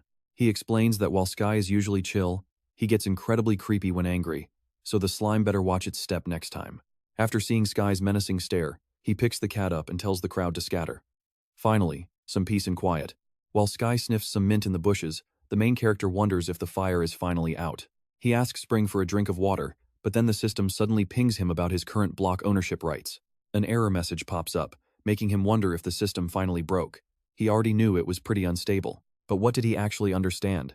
Now watch this. Sky suddenly pounces and bites him, causing the system to report that his block ownership rights are now completely lost and blocked. More alerts flash, so Changu picks up Sky and pushes the cat away in total shock. He remembers all the care he gave the cat, and with a trembling voice, he asks how he could be betrayed like this. How could this happen? Sky just stares back with a totally innocent look and lets out a tiny meow. Then the cat just jumps away, heading toward the house for a good stretch like nothing even happened. The main character bites his lip and tells himself to stay calm. Sky is smart, so there must be a reason. He checks the system ownership is gone, but at least that weird window anomaly has finally stopped appearing. Hengel runs up, saying he has been looking everywhere, before asking with a very gloomy expression where Lohan is. He hears Lohan is training, but he still asks worriedly if something bad happened to him. Once he hears the full story, Haino is so shocked he screams, dropping everything he was working on. He asks if he is talking about the ownership rights parasite.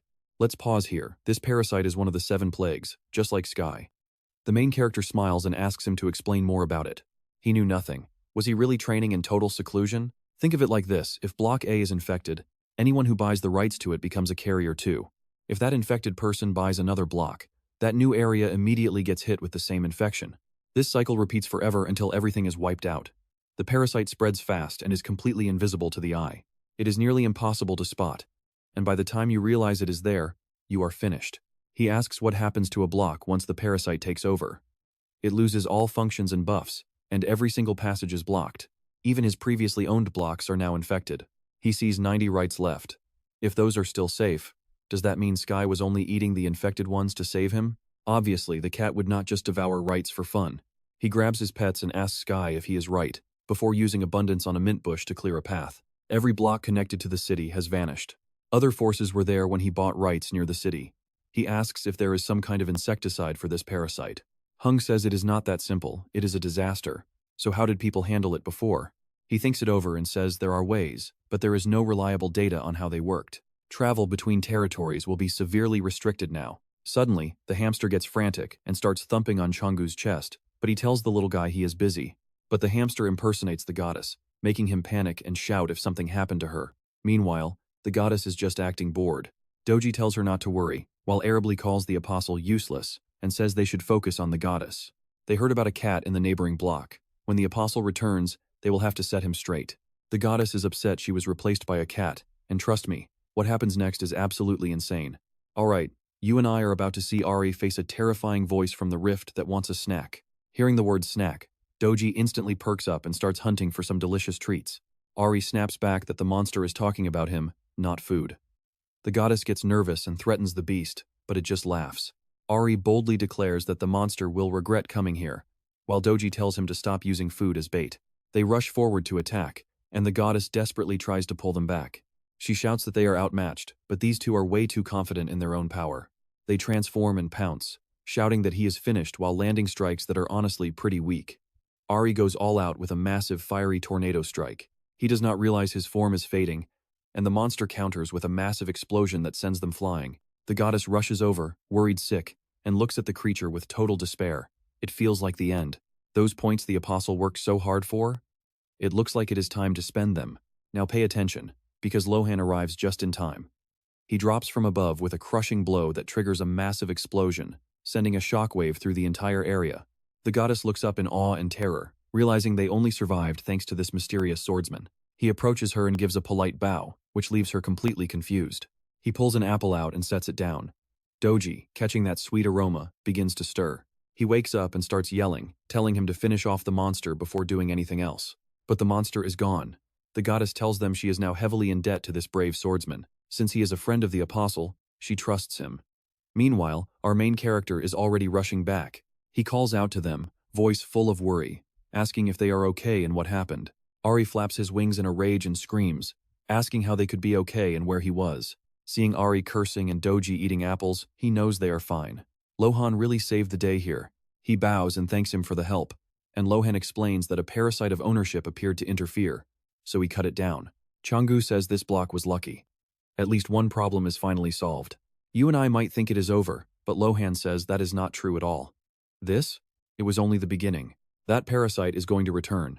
He only cut off a tiny piece, and inside that crack, he saw countless insects and something else. Haniel suggests it was likely the mother, just like an ant queen. Since they cannot reproduce on their own, a separate entity must be controlling them. But why now? The main character thinks it is because of the temple. Since this is a special block, they are trying to swallow it whole. There are no property rights issues here to stop them. Lohan asks for the next move. Changu looks at the four of them and declares they have to protect them. Haniel hates to kill the mood, but how exactly is he going to protect them? He gets a bit nervous but replies that if there is no cure for these parasites, he will just make one himself right now. Haniel asks him how he plans on doing that. He asks if they forgot. He is the apostle of abundance. He can enhance crops to create powerful vitality tonics. He knows how to mix ingredients, so making a trial version should be no problem. Plus, there are plants with anti-parasitic properties located over on the western block. Haniel notes it will be tough, so he plans to ask Sujan to plant more trees. A few days later, they are trekking through the forest. Haniel asks if they really had to come to this infested area. The main character tells him that if anything happens to the temple, it is a massive problem. The infestation here is already confirmed, making it the perfect place for their experiments. They need to act quickly while Lohan covers for them. Haniel points to his backpack, asking if he brought the remedy. He confirms it and goes to pull it out. But suddenly, Hamdal jumps out and runs to his shoulder. He warns the little guy not to stick his head out. The hamster chirps proudly, but he tells it to stay close. This place is seriously dangerous. He pulls out a box of pills, thankful that the medicine is still securely packaged and ready. First, he needs to buy back those lost property rights. He opens the system and hits purchase. You and I should watch these 10 property rights. Alright, you and I are diving into a world where even the night sky is full of surprises. Changu sees no abnormalities, and Heel notes that while the temple is an exception, usually no symptoms is the norm. The main character asks if they have moved to another block yet. He insists that is impossible, pouring 2 pills into his palm and deciding he will just have to take the medicine. As soon as those pills enter his system, a notification confirms the property rights purchase is complete.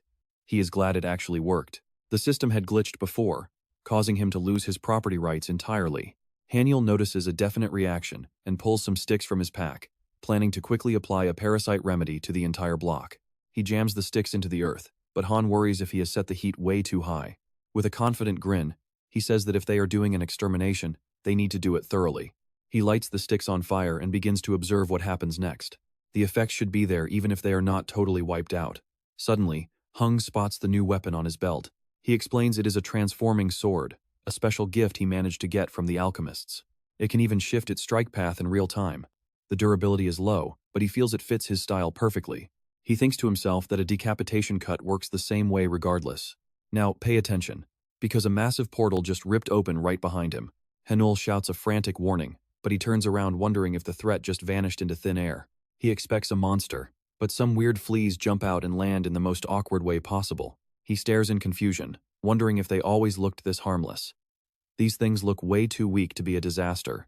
Heel admits that he has never seen creatures like this before either. As soon as our hero looks away, a swarm crawls out of the portal, making him shout in a total panic. He gets nervous, looking for the head, but even his decapitation skill cannot find one anywhere. The fleas swarm them from every angle.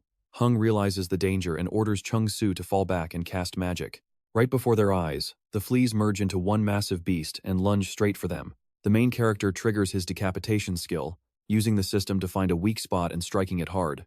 But wait, fleas jump him from all sides. He spins, slicing through them all before tossing an object toward Hull.